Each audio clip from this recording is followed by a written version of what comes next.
ফুচকা খাওয়ার সময় থুতুর শব্দে তিতির নাক মুখ কুঁচকে নেয়। ব্রু কুঁচকে সামনে দাঁত কেলে হাস্যময় ছেলেটার দিকে তাকায়। ছেলেটা হেসে বলল, থু থু, ফুচকার সাথে মিশিয়ে খেতে মজা না?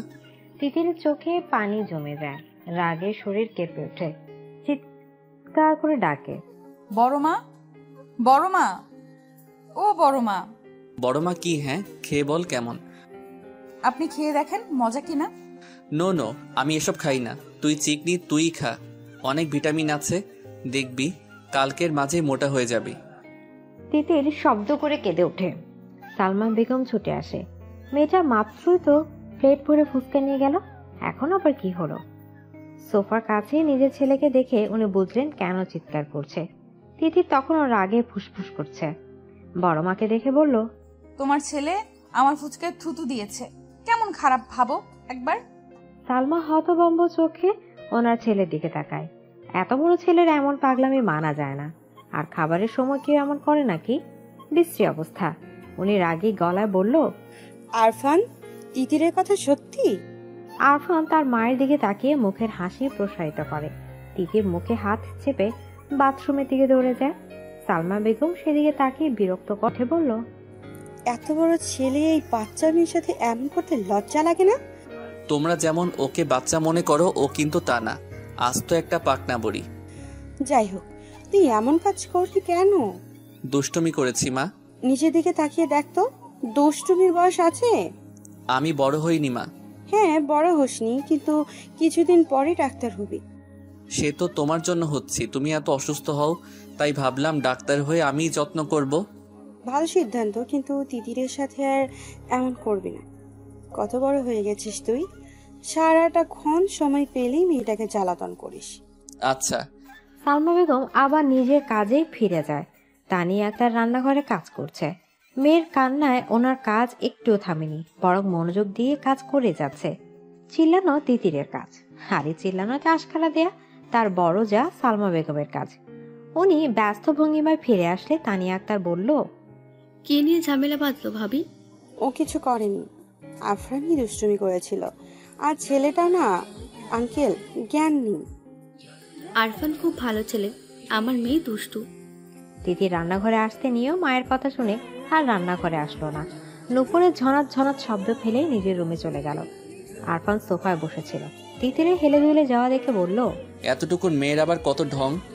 মানুষের মন যেমন হঠাৎ খারাপ হয়ে যায়, গুমড়ে উঠে বুকের ভেতরটা, চিৎকার করতে ইচ্ছা করে, তেমনি বুঝি আকাশের এমন লাগে। তাই তো তিতিরের সাথে পাল্লা দিয়ে আকাশ শো শো করে কেঁদে ওঠে। মনের গোমট ভাব দূরে ঠেলে পানির মাঝে নিজেকে উজাড় করে দিতে চায়। তিতির জানালার বিরাট পাল্লা খুলে দেয়। জানালার সাথে লাগোয়া প্রাচীর আমলের লোহার বড় দোলনায় বসে হাঁটুতে মুখ গুজে উদাস চোখে বাইরে তাকিয়ে আছে।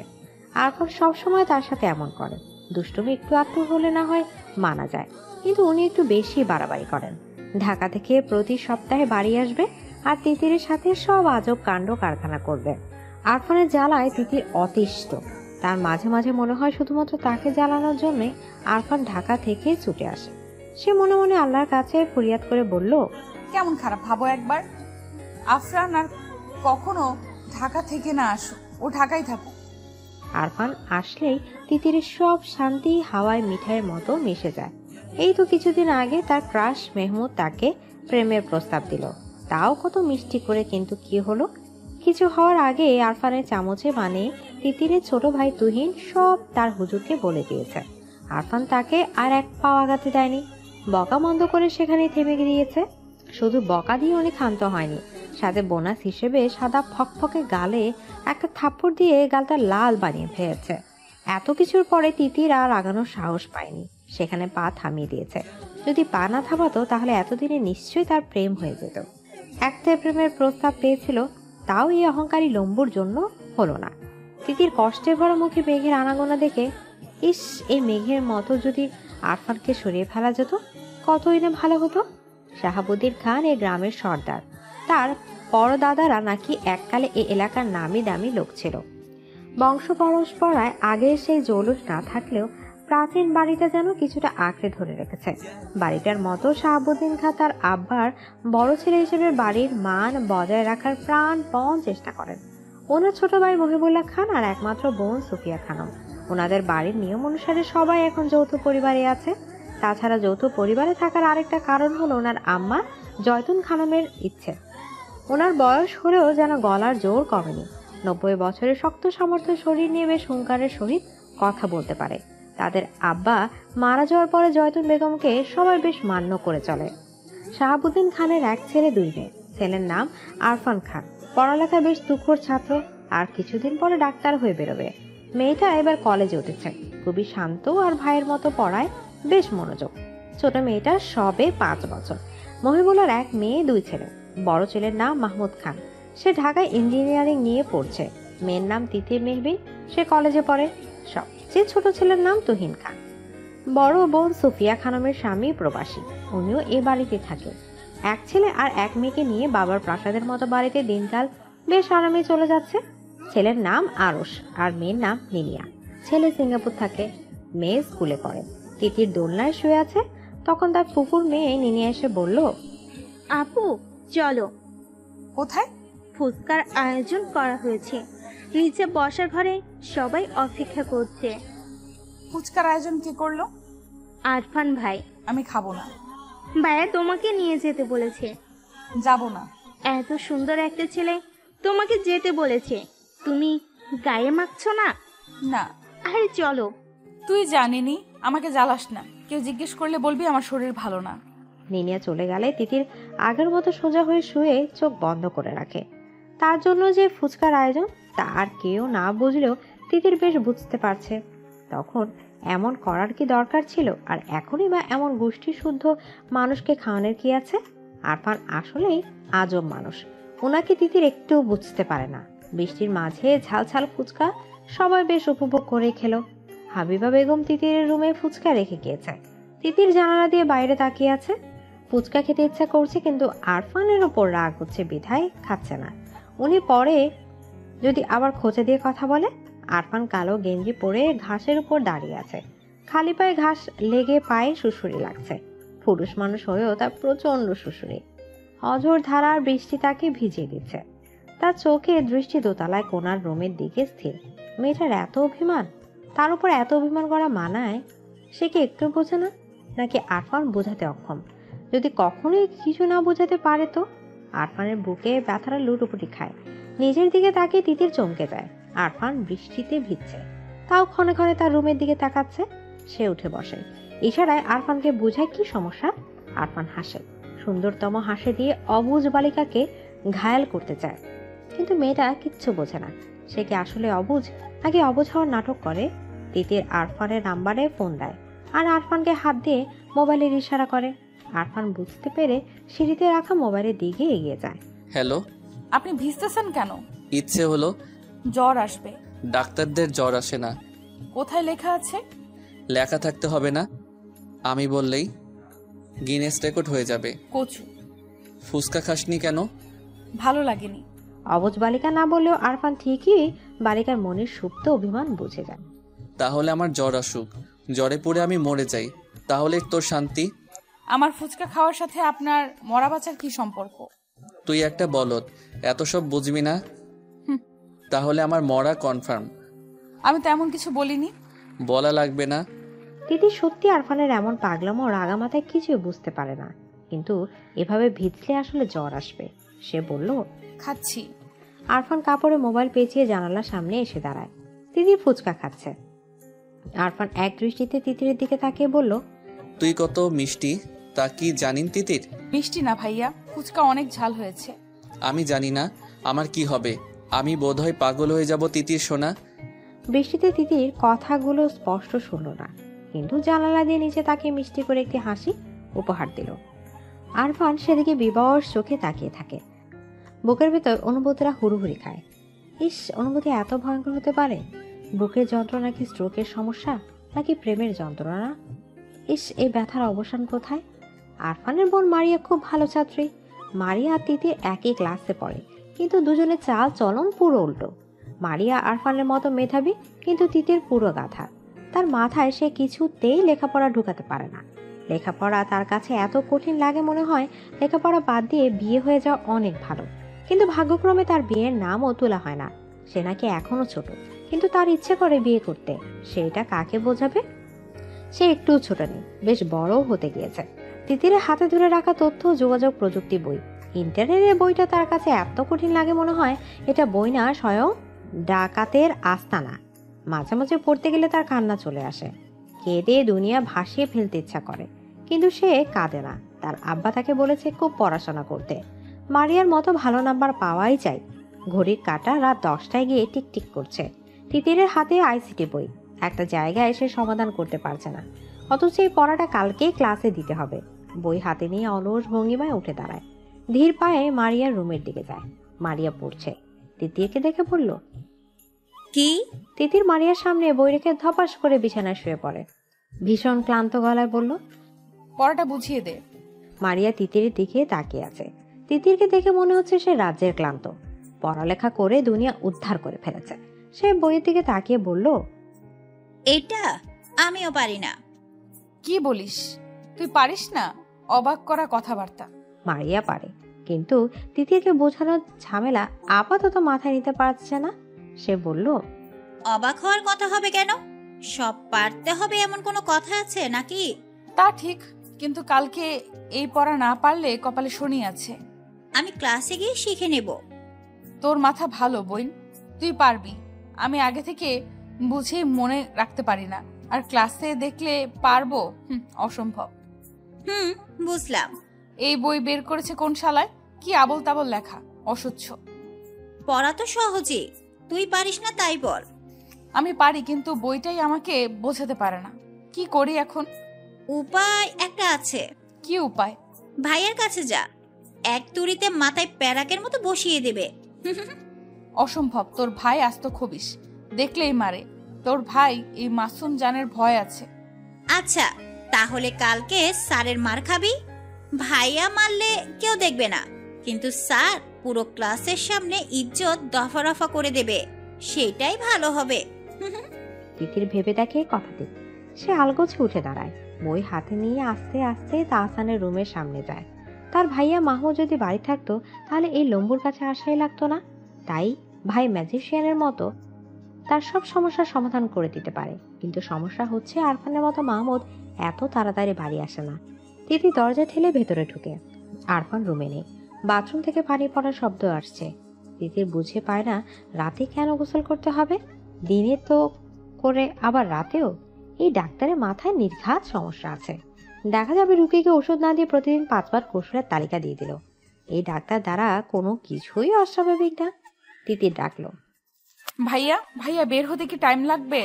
কেন? আমার পড়া একটু সমস্যা, বুঝিয়ে দেন। তুই বস। তিতির আরফানের বিছানায় পা মুড়ে বসে আছে। আরফানকে ভালো না লাগলেও আরফানের রুমটা খুব ভালো লাগে, খুব গোছানো। আর রুমে আসলেই বেলি ফুলের সুভাষযুক্ত ফ্রেশনারের গ্রানে মনটা তরতাজা লাগে। তিতির বই খুলে বসে আনমনে বলল, পড়া থেকে বিয়ে করে সংসার করা খুব সহজ। এই ঘরের মানুষ যে কেন বোঝে না আমার দ্বারা পড়াশোনা হবে না, বিয়েই আমার জন্য ঠিক। আরফান বাথরুম থেকে বেরিয়ে তিতিরের কথাটা শুনতে পায়। ব্রু কুচকে বলল, ও আচ্ছা, আপনার বিয়ের শখ হয়েছে? না ভাইয়া, আমি ছোট না। হ্যাঁ, পড়ার থেকে বিয়ে করে সংসার করা ভালো। দূর, এমনি বলেছি। বেশি পেকে গিয়েছিস। তিতির চুপ করে বসে থাকে। আরফান বলল, বিয়ের বয়স হলে এমনি বিয়ে হবে, পড়া বাদ দিয়ে বিয়ের ভূত মাথায় চাপাতে হবে না। মেয়ে মানুষ না, বিয়ের ভূত তো মাথায় আসবেই। আরফান এক দৃষ্টিতে তিতিরের দিকে তাকিয়ে থাকে। মনে মনে তিতিরের বউ সাজ কল্পনা করে নেয়। তারপর বলল, তিতির সবকিছু ভাবার একটা বয়স লাগে, যা এখনো তোর হয়নি। জি ভাইয়া। কি সমস্যা দেখা? তিতির বই বের করে আরফানের দিকে তাকায়। আরফান খুব ভালো করে তিতিরকে বুঝিয়ে দেয়। বোঝানোর পরে তিতিকে বলল, বুঝেছিস? হ্যাঁ। তাহলে এবার আমাকে বোঝা, কি বুঝেছিস? বোঝাতে গিয়ে তিতির বুঝতে পারলো সে কিছুই পারছে না। আরফানের দিকে তাকিয়ে বোকা বোকা হাসি দিয়ে বলল, ভাইয়া, আমি আপনাকে পরে বুঝিয়ে দেব। পরে কেন, এখনই বুঝা। মাথায় ধরে না তো। এই এত বড় গোলগাল মাথায় গোবর ছাড়া আর কি আছে শুনি? গোবরে মাথা। গোবরেও পদ্ম ফুল ফোটে। হ্যাঁ, কিন্তু তোর কিছুই হবে না। আমিও ভালো রেজাল্ট করে সবাইকে চমকে দেব। আরফান এক দৃষ্টিতে তিতিরের দিকে তাকিয়ে থাকে। মনে মনে বলে, তিতির সোনা, তুমি নিজেই তো আস্ত একটা পদ্ম ফুল। এই যে আমি ক্ষণে ক্ষণে নিজের হুঁশ হারাই কি জন্য? তোমার জন্যই তো। আচ্ছা, রুমে যা, আর সমস্যা হলে আমাকে বলবি। তিতির মিষ্টি করে হেসে আরফানের দিকে তাকায়, তারপর মিষ্টি করে উঠে দাঁড়ায় দুরন্ত বালিকার মতন উপরে রিনিঝিনি শব্দ তুলে বেরিয়ে যায়। আরফান বিবশ হয়ে তাকিয়ে আছে, বুকে অনুভূতরা লুটুপুটু খাচ্ছে। আগে নিজেকে খুব সামলাতে পারতো, কিন্তু ইদানিং তিতির যেন তরতরিয়ে বড় হচ্ছে, আর তার অনুভূতিরা তিতিরকে দেখলেই পাগলের মতো ছুটে যেতে যাচ্ছে। সারা গা কাঁটা দিয়ে ওঠে। ইস, মেয়েটা তাকে নিজের অগোচরে এত যন্ত্রণা দিচ্ছে, অথচ সে জানেই না তার মিষ্টি হাসি দুষ্ট কথা মায়াবী চোখে তাকানো আরফানকে শেষ করে দিচ্ছে, সারা শরীর অবশ হয়ে দিচ্ছে। আরফান বিছানায় শুয়ে পড়ে, চোখ বন্ধ করে নিজেকে বুঝায় তিতিটা এখনো বাচ্চা, আরো পরে, কিন্তু মন উল্টো তাকে বুঝতে পারে। আর পরে টরে হবে না, এখনই তাকে চায়, তার মিষ্টি সান্নিধ্য চায়। সে খুব আপন করে ওকে চায়, কাছে না পেলে সে যে মরে যাচ্ছে আরফানের হাসে। তার এক গোপন অভিলাষ কেউই জানে না, কেউ বুঝেনি। জানলে কি হবে তা আরফান ভাবতে পারে না, দম বন্ধ লাগে। কিন্তু আর যাই হোক, পাখিটাকে তার করেই চাই। কত বছরে ভালোবাসা মিশিয়ে রেখেছে, তা কি বৃথা যাবে? আজকাল তিতিরকে সারা বাড়িতে টই টই করে ঘুরে বেড়াতে দেখে, আরফানের মনে প্রলয় হয়। এই প্রলয় ছিটে ফোটাও যদি কেউ জানতো, তাহলে নির্ঘাত তাকে বাড়ি ছাড়া করে দিত। শাহাবুদ্দিন খান প্রচুর মা ভক্ত, মায়ের কথা ছাড়া এক পাও নড়ে না। বাড়ি থেকে বের হতে গেলেও মায়ের কাছে অনুমতি নিয়ে বের হয়। মা মানেই ওনার দুনিয়া। সবকিছু পরে, কিন্তু মায়ের ভালোবাসা সম্মান আগে। জয়তুন বেগম দাম্ভিক ভাবে চলাফেরা করেন। ওনার বাপ দাদারা আগের কালের ধনবান ব্যক্তি ছিল। তমিজউদ্দিন খানের সাথে যখন জয়তুন বেগমের বিয়ে হয়, তখন থেকে উনি দাম্ভিক আচরণ করেন। আগের কালে লেখাপড়া যারা মানুষ সবাই বেশ শ্রদ্ধা করে চলে। ওনার কথার বাহিরে আর কোনো কথাই হয় না, উনি যা বলবে তাই সঠিক। শাহাবুদ্দিন আর জয়তুন বেগম বসার ঘরে বসে কথা বলছিল, তখন আরফান তার রুম থেকে বেরিয়ে আসে। দাদির পাশে বসে চামড়া কুচ কানো গালে পরম স্নেহে আদর দিয়ে বলল, আমার সুন্দরী কেমন আছে? আমার ভালো থাকার খবর পরে নিস, আগে বল প্রতি সপ্তাহে কেন বাড়ি আসা লাগবে? বন্দির দিন পড়া যায় না, এমন ফাঁকিবাজি করলে ডাক্তার হবি কি করে? আরফান মুচকি হাসে, মনে মনে বলল, বাড়ি তো আর এমনি এমনি আসে না দাদি। বাড়ি যে আমার সুখ ভ্রমর আছে, যাকে একটু দেখলেই সারা সপ্তাহ মন দিয়ে পড়তে পারি, না দেখলে মনে বড় অসুখ হয়, একটু পড়ায় মন দিতে পারি না। মুখে বলল, তোমাকে না দেখে থাকতে পারি না। মাহমুদ ও তো ঢাকায় থাকে, সে তো এত আসে না, তোরই যত বাহানা। মাহমুদ তোমাকে ভালোবাসে না তাই আসে না, আমি খুব ভালোবাসি তাই আসি, বুঝেছ সুন্দরী? দোয়া করি তোর বউ আমার মতো সুন্দর হোক। আরফান হাসে, সুন্দর করে হেসে তার দাদির দিকে তাকিয়ে রয়। তিতির দাদির মতো হুবহু দেখতে, শুধু মাত্র মেজাজ ছাড়া। সে জয়তুন বেগমের গালে হাত দিয়ে বলল, তুমি তো আমার বউ, আর লাগবে না।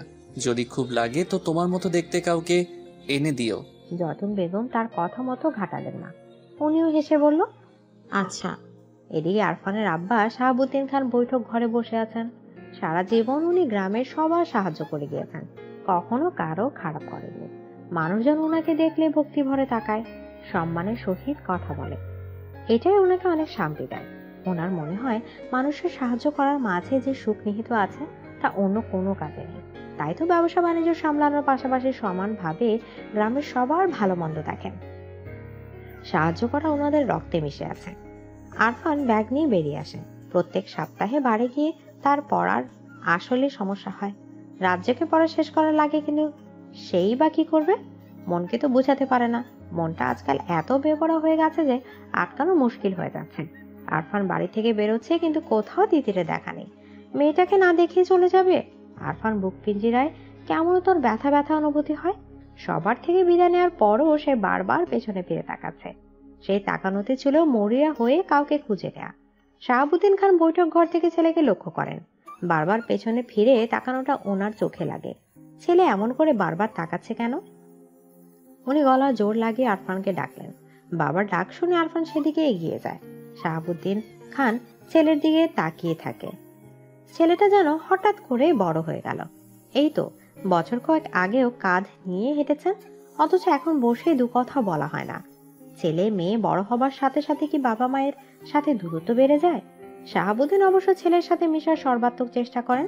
আরফান কাছে আসলে উনি বলল, তোমার লেখাপড়া কেমন চলছে আব্বু? ভালো। প্রতি সপ্তাহে বাড়িতে আসার কারণ কি? বাবার থেকে পাওয়া এমন প্রশ্নে আরফান থমকে যায়, জুৎসে উত্তর দিতে ভুলে যায়। মিথ্যা সাজিয়ে বলল, বাড়িতে আসলে ভালো লাগে, মন ফ্রেশ থাকে। বাড়িতে আসার চেয়ে লেখাপড়ায় মনোযোগ দেওয়া বেশি জরুরি না? জি। আমি চাই তুমি ভালো ডাক্তার হও আর আমাদের গ্রামের হসপিটালে বসো। জি বাবা। আচ্ছা যাও, বাড়িতে কম আসলেই ভালো হবে। আরফান হেঁটে বাগান পেরিয়ে যায়। গেটের কাছে গিয়ে চোখ পাকিয়ে নিনিয়ার দিকে তাকায়। সে আসলে এই মেয়েকে বুঝতে পারে না। আজব এক মেয়ে, এত ছোট অথচ আরফানের ধারণা এই মেয়ের হাড়ে হাড়ে শয়তানি। এই যে এখন পথে দাঁড়িয়ে হাসি মুখে তার জন্য দাঁড়িয়ে আছে, এসব কেন করে? আরফান বেশ বুঝে, নিজে যেমন আরেকজনের জন্য চাতক পাখির মতো অপেক্ষা করে থাকে, তাকে দেখার জন্য ব্যাকুল হয় নিনিয়ার মাঝে। সে এসব দেখতে পায়। আরফান বিরক্ত, দাদির আদরে নাতনি বলে কিছু বলতেও পারে না। সে হেঁটেই চলে যায়। নিনিও তার পায়ের সাথে পা মিলিয়ে হাঁটে। আরফান না বোঝার ভান করে বলল, কই যাবি? কোথাও না। বাড়ি যা। নিনিয়া হেসে চলে যায়। মন মনে ভাবে ভবিষ্যতে আরফানই তার হাজব্যান্ড হবে। এখন পাত্তা না দিয়ে লাভ নাই। সুফিয়া খানম সারা জীবন আরাম আয়েশ করে এই দিন পার করে দিয়েছে। বিয়ের পরে কখনো স্বামীর বাড়িতে গিয়ে থাকেননি। বাবার বাড়িতে রাজ রানীর মতো জীবন কাটিয়েছে। তার মায়ের ওপর কথা বলার সাধ্যই কারণে উনি যেমন বলবে তেমন হবে। দুই ভাইয়ের বউ কখনো শাশুড়ির উপরে কথা বলে না। বড় বোন হিসেবে দুই ভাই আর ভাইয়ের বউরা বেশ মান্য করে চলে। আজকাল ওনারা মনে হয় এক সুপ্ত বাসনা জন্মেছে। মেয়েকে দূরে বিয়ে দেওয়ার চেয়ে আপন মানুষের কাছে বিয়ে দিয়ে এই বাড়িতে রাখতে পারলে মন্দ হয় না। সুফিয়া খানম নিজের মতো পরিকল্পনা করে রেখেছেন, সময় মতো তা বাস্তবায়ন করতে পিছুপা হবেন না। তিতির প্রাইভেট পড়ে বাড়ি ফিরছিল, আর মনে গুনগুন করে গান গাইছে। হঠাৎ রাকিব নামের ছেলেটা তার পথ আটকে দাঁড়ায়। তিতির থমথমে মুখে বলল, পথ আটকেছিস কেন? তোকে কিছু বলার আছে। তিতির আন্দাজ করে নেয় রাকিব নামের ছেলেটা কি বলতে চায়। ক্লাসমেট হিসেবে এতদিন তিতির এইটুকু বুঝতে পেরেছে যে রাকিব আসলে তাকে পছন্দ করে, কিন্তু সাহস করে আগাতে পারছে না। তিতির কিছু কটু কথা বলার জন্য মুখ খুলবে, ঠিক তখনই দেখে আরফান সিএনজিতে করে যাচ্ছে। রাস্তার তিতিরকে কোনো ছেলের সাথে কথা বলতে দেখে তার ভ্রু কুঁচকে যায়। আরফানকে দেখে তিতির তার মুখের কথা টুপ করে গিলে নেয়। কটু কথা বলার পরিবর্তে মুখে ফুটে ওঠে মিষ্টি হাসি। চোখের তারায় খেলে যায় এক আকাশ পরিমাণ উৎসাহ। আরফানের হাত মুষ্টিবদ্ধ হয়। চলন্ত গাড়ি থেকেই তিতিরের দিকে স্থির দৃষ্টিতে তাকিয়ে থাকে। তিতিরের পাশে দিয়ে শো শো গতিতে গাড়িটা চলে যাওয়ার পরে তিতির রাকিবকে বলল, শোন, তুই যা ভাবিস তা ভুলে যা। আমার ভাইয়া শুনলে তো হাত পা ভেঙে দিবে। হাত পা ভাঙবে কেন? আমরা কি ফেলানো নাকি? তাদের সাথে আত্মীয়তা করার রহম আমাদেরও আছে। তা হয়তো আছে, কিন্তু আফরান ভাইকে চিনিস? ওনার মা সামলানোর ক্ষমতা নেই। তুই ওনার ভয়ে প্রেম করবি না। তিতির অন্যমনস্ক হয়ে ভাবে, তাই তো উনি কে যে ওনাকে ভয় করে চলতে হবে। তার যেভাবে ইচ্ছা সেভাবে চলবে। কিন্তু পরক্ষণে মনে পড়ে আরফান ভাই জানতে পারলে তাকে ভয়ানক সব শাস্তি দেবে। কিছুক্ষণ আগে যেটুকু দেখেছে তাতে তো অবস্থা বেগতিক হবে। তিতির আর কিছু না বলে হন হন করে বাড়ির উদ্দেশ্যে চলে যায়। বাড়িতে যাওয়ার পরে তিতির ঘুমিয়ে যায়। আরফান বাড়িতে নেই, মানে বিন্দাস জীবন। এই সন্ধ্যায় কুম্ভকর্ণের মতো ঘুমায়। আরামে ঘুমানোর এক ফাঁকে তার মনে হলো কেউ তার রুমে ঢুকেছে, বিছানার পাশে দাঁড়িয়ে আছে। তিতির চোখ খুলে তাকায়। বিছানার পাশে আরফানকে দাঁড়িয়ে থাকতে দেখে সে লাফিয়ে ওঠে। ঝটপট বলল, আপনি জাননি? না। তিতির ভেবেছে আরফান আজকে যা দেখেছে আবার ঢাকা থেকে বাড়ি ফিরতে আসতে সব ভুলে যাবে। কিন্তু এই বান্দা যে আজকেই ফিরে এসেছে, কিন্তু কেন? তিতির ভ্রু কুঁচকে বলল, কেন? এই কাপড়গুলো ধুয়ে দে। আমাকে দিয়ে কাপড় ধোয়ানোর জন্য আপনি ফিরে এসেছেন? ধুয়ে দিবি কিনা বল। না, জীবনেও না। আমি কি আপনার চাকর নাকি? না, তুই আমার চাকর না, কিন্তু না ধুলে চাচুর কাছে এমন প্যাচ লাগাবো যে বাড়ি থেকে বেরোনো বন্ধ হয়ে যাবে। রাস্তায় ছেলেদের সাথে কথা বলা না। তিতি থমথমে মুখে ওনার দিকে তাকিয়ে আছে। আরফান যেমন হুমকি দেবে তা জানা ছিল না। এতগুলো কাপড়ের দিকে তাকিয়ে তিতির বলল, কাপড় ধুয়ে দিলে? কিছু বলবো না। তিতি থমথমে মুখে কাপড় হাতে তুলে নেয়। জীবনে অশান্তি আনার জন্য একজনই যথেষ্ট। আরফানের দিকে রক্তচক্ষু নিক্ষেপ করে চলে যায়। আরফান তিতির বিছানায় শুয়ে পড়ে। ছাদের দিকে দৃষ্টি নিবন্ধ করে বলে, আমাকে ছাড়া অন্য কারোর সাথে কথা বলতে দেখলেও আমার সহ্য হয় না মেয়ে। আর তুমি কি না হেসে হেসে কথা বলার সাহস করো? তুমি নিজেও জানো না আমি কত উন্মাদ হতে পারি। এত বছর ধরে সযত্নে লালন করা ভালোবাসা জমিয়ে রেখেছি কার জন্য? আমি যেমন পাগল হয়েছি তোমাকেও এমন পাগল বানাবো। আরফান দীর্ঘশ্বাস ছাড়ে। আজকাল ঢাকায় চলে গেলে এত চিন্তা হয়, অথচ তার এই চিন্তার কারণ মেয়েটা বুঝেই না। ইস, তার তিতিটা এত বোকা, একটুও বুঝে না। জানালার গ্রিলে মাথা ঠেকিয়ে দূরের গাছপালার দিকে বেখেয়ালি দৃষ্টি মেলে মরিয়া তাকিয়ে আছে। সে গাছপালা দেখছে নাকি কি দেখছে তাও ও দৃষ্টি থেকে বোধগম্য হচ্ছে না, কেননা তার চোখের ভাষা যে বড়ই শূন্য। মুখে আকাশ পরিমাণ ব্যথার ছাপ স্পষ্ট। না পাওয়ার হাহাকারে হৃদয় দগ্ধ। দুটো হলুদ পাখি একটা ডালে বসে আছে। একটা পাখি আরেকটা পাখির কাছে ঠোঁট নিয়ে কিচির মিচির করাতে পাখিটা উড়ে যায়, সাথের পাখিরও পিছু পিছু যায়। এই দৃশ্যটা দেখে মরিয়া দীর্ঘশ্বাস ফেলে। পাখিটা তো তার ডানার সাহায্যে উঠতে যেতে পারলো, কিন্তু সে উঠবে কিভাবে? তার যে যোগাযোগের সব রাস্তাই বন্ধ। এই যে কোনো কথা না, যোগাযোগ না, একলা একা দিন কাটাচ্ছে। তার কেমন লাগে তা কি নিষ্ঠুর মনে পুরুষ জানে? সবার কাছে শান্ত উপাধি পাওয়া মেয়েটা দরজা আটকে মুখে হাত চেপে কাঁদে। এর অবসান কোথায় তা কি মাহমুদ জানে? মারিয়া দীর্ঘশ্বাস ছাড়ে। মাহমুদ তার চাচার বড় ছেলে, বর্তমানে ঢাকা ইঞ্জিনিয়ারিং এ পড়ছে। মারিয়া ছোটবেলায় মাহমুদকে আরফানের মতোই ভাই হিসেবে মানত, কিন্তু বড় হওয়ার পর বুঝতে পারে সে মাহমুদকে ভাই হিসেবে মানতেই পারছে না। মাহমুদকে ঘিরে হাজারো স্বপ্ন মনের গোপন কুঠুরিতে ডানা ঝাপটায়। মাহমুদকে দেখলে ঘুমিয়ে থাকা মনের রঙিন প্রজাপতির ঝাঁক উড়াউড়ি করে। আশেপাশে থাকলে অসহ্য সুখে পাগল পাগল লাগে। ভীষণ ভয়ঙ্কর বেপরোয়া ইচ্ছায় হৃদয় ক্ষণে ক্ষণে কেঁপে ওঠে। একসময় মারিয়া আবিষ্কার করে সে প্রেমে পড়েছে। হাত পা ভেঙে যাচ্ছে তাই ভাবে মাহমুদকে নিজের মনের সবটা দিয়ে ফেলেছে। মাহমুদকে ভেবে দিন রাত কাটাচ্ছে। মাহমুদ বিচক্ষণ ছেলে। মারিয়ার তাকানো কথাবার্তা অতিরিক্ত খেয়াল রাখা দেখলেই মুচকি হাসি আর কানে কানে বলে যায় ভীষণ ভুলের ইঙ্গিত। মাহমুদ মাথা নাড়ে। অবুঝের মতো কাজ করা যাবে না। মারিয়া তার বোন, সে মারিয়াকে ডেকে পাঠায়। ঘন কালো মেঘের গুরুম গুরুম ডাকের মাঝে বিশাল ছাদের এক কোনায় মারিয়া মাহমুদের সামনে দাঁড়িয়ে আছে। মারিয়া শতভাগ নিশ্চিত যে মাহমুদ তাকে জরুরি কিছু বলবে। মাহমুদ তাকে জরুরি কথাই বলেছে। এসব আবল তাবলি চিন্তা মাথা থেকে সরাতে বলেছে। সে তার সবটা চেষ্টা কাজে লাগিয়ে মারিয়াকে বোঝাতে চেয়েছে। মারিয়া বুঝেছে কিনা কে জানে, কিন্তু এরপর তাকে মাহমুদ বাড়ি আসলে সে সামনে যেত না। গভীর রাতে সবাই যখন ঘুমে মগ্ন তখন পা টিপে টিপে মাহমুদের রুমে হাজির হতো। ভীষণ যত্ন নিয়ে ছুঁয়ে দিত মাহমুদের চুল। মুগ্ধ হয়ে তাকিয়ে থাকতো ঘুমে মগ্ন মানুষটার দিকে। আদর নিয়ে যত্ন নিয়ে মাহমুদের প্রতিটা জিনিস ছুঁয়ে দিত। মাহমুদ বাড়ি গেলেই মারিয়া এমন করত যেন তার অভ্যাসে পরিণত হয়েছে। কিন্তু একদিন মাহমুদের গেঞ্জি গালে লাগিয়ে চুপচাপ দাঁড়িয়েছিল। তখন পেছন থেকে শুনতে পায় মাহমুদ বলছে, আর কখন আমার রুমে আসবে না মারিয়া? মারিয়া জমে যায়। রাগী মাহমুদের গমগম কণ্ঠে আর আত্মা কেঁপে ওঠে। কাপা গলা বলল, আমি তো আপনাকে জ্বালাই না। মাহমুদ উঠে আসে। মারিয়া থেকে যথেষ্ট দূরত্ব রেখে দাঁড়ায়। আমি বলেছি আসবে না, সুতরাং আসবে না। মারিয়া কিছু বলতে যাবে তার আগে মাহমুদ চাপা হুঙ্কার দিয়ে বলল, বেরিয়ে যাও বেয়াদব মেয়ে। সেই যে বেরিয়ে গেল।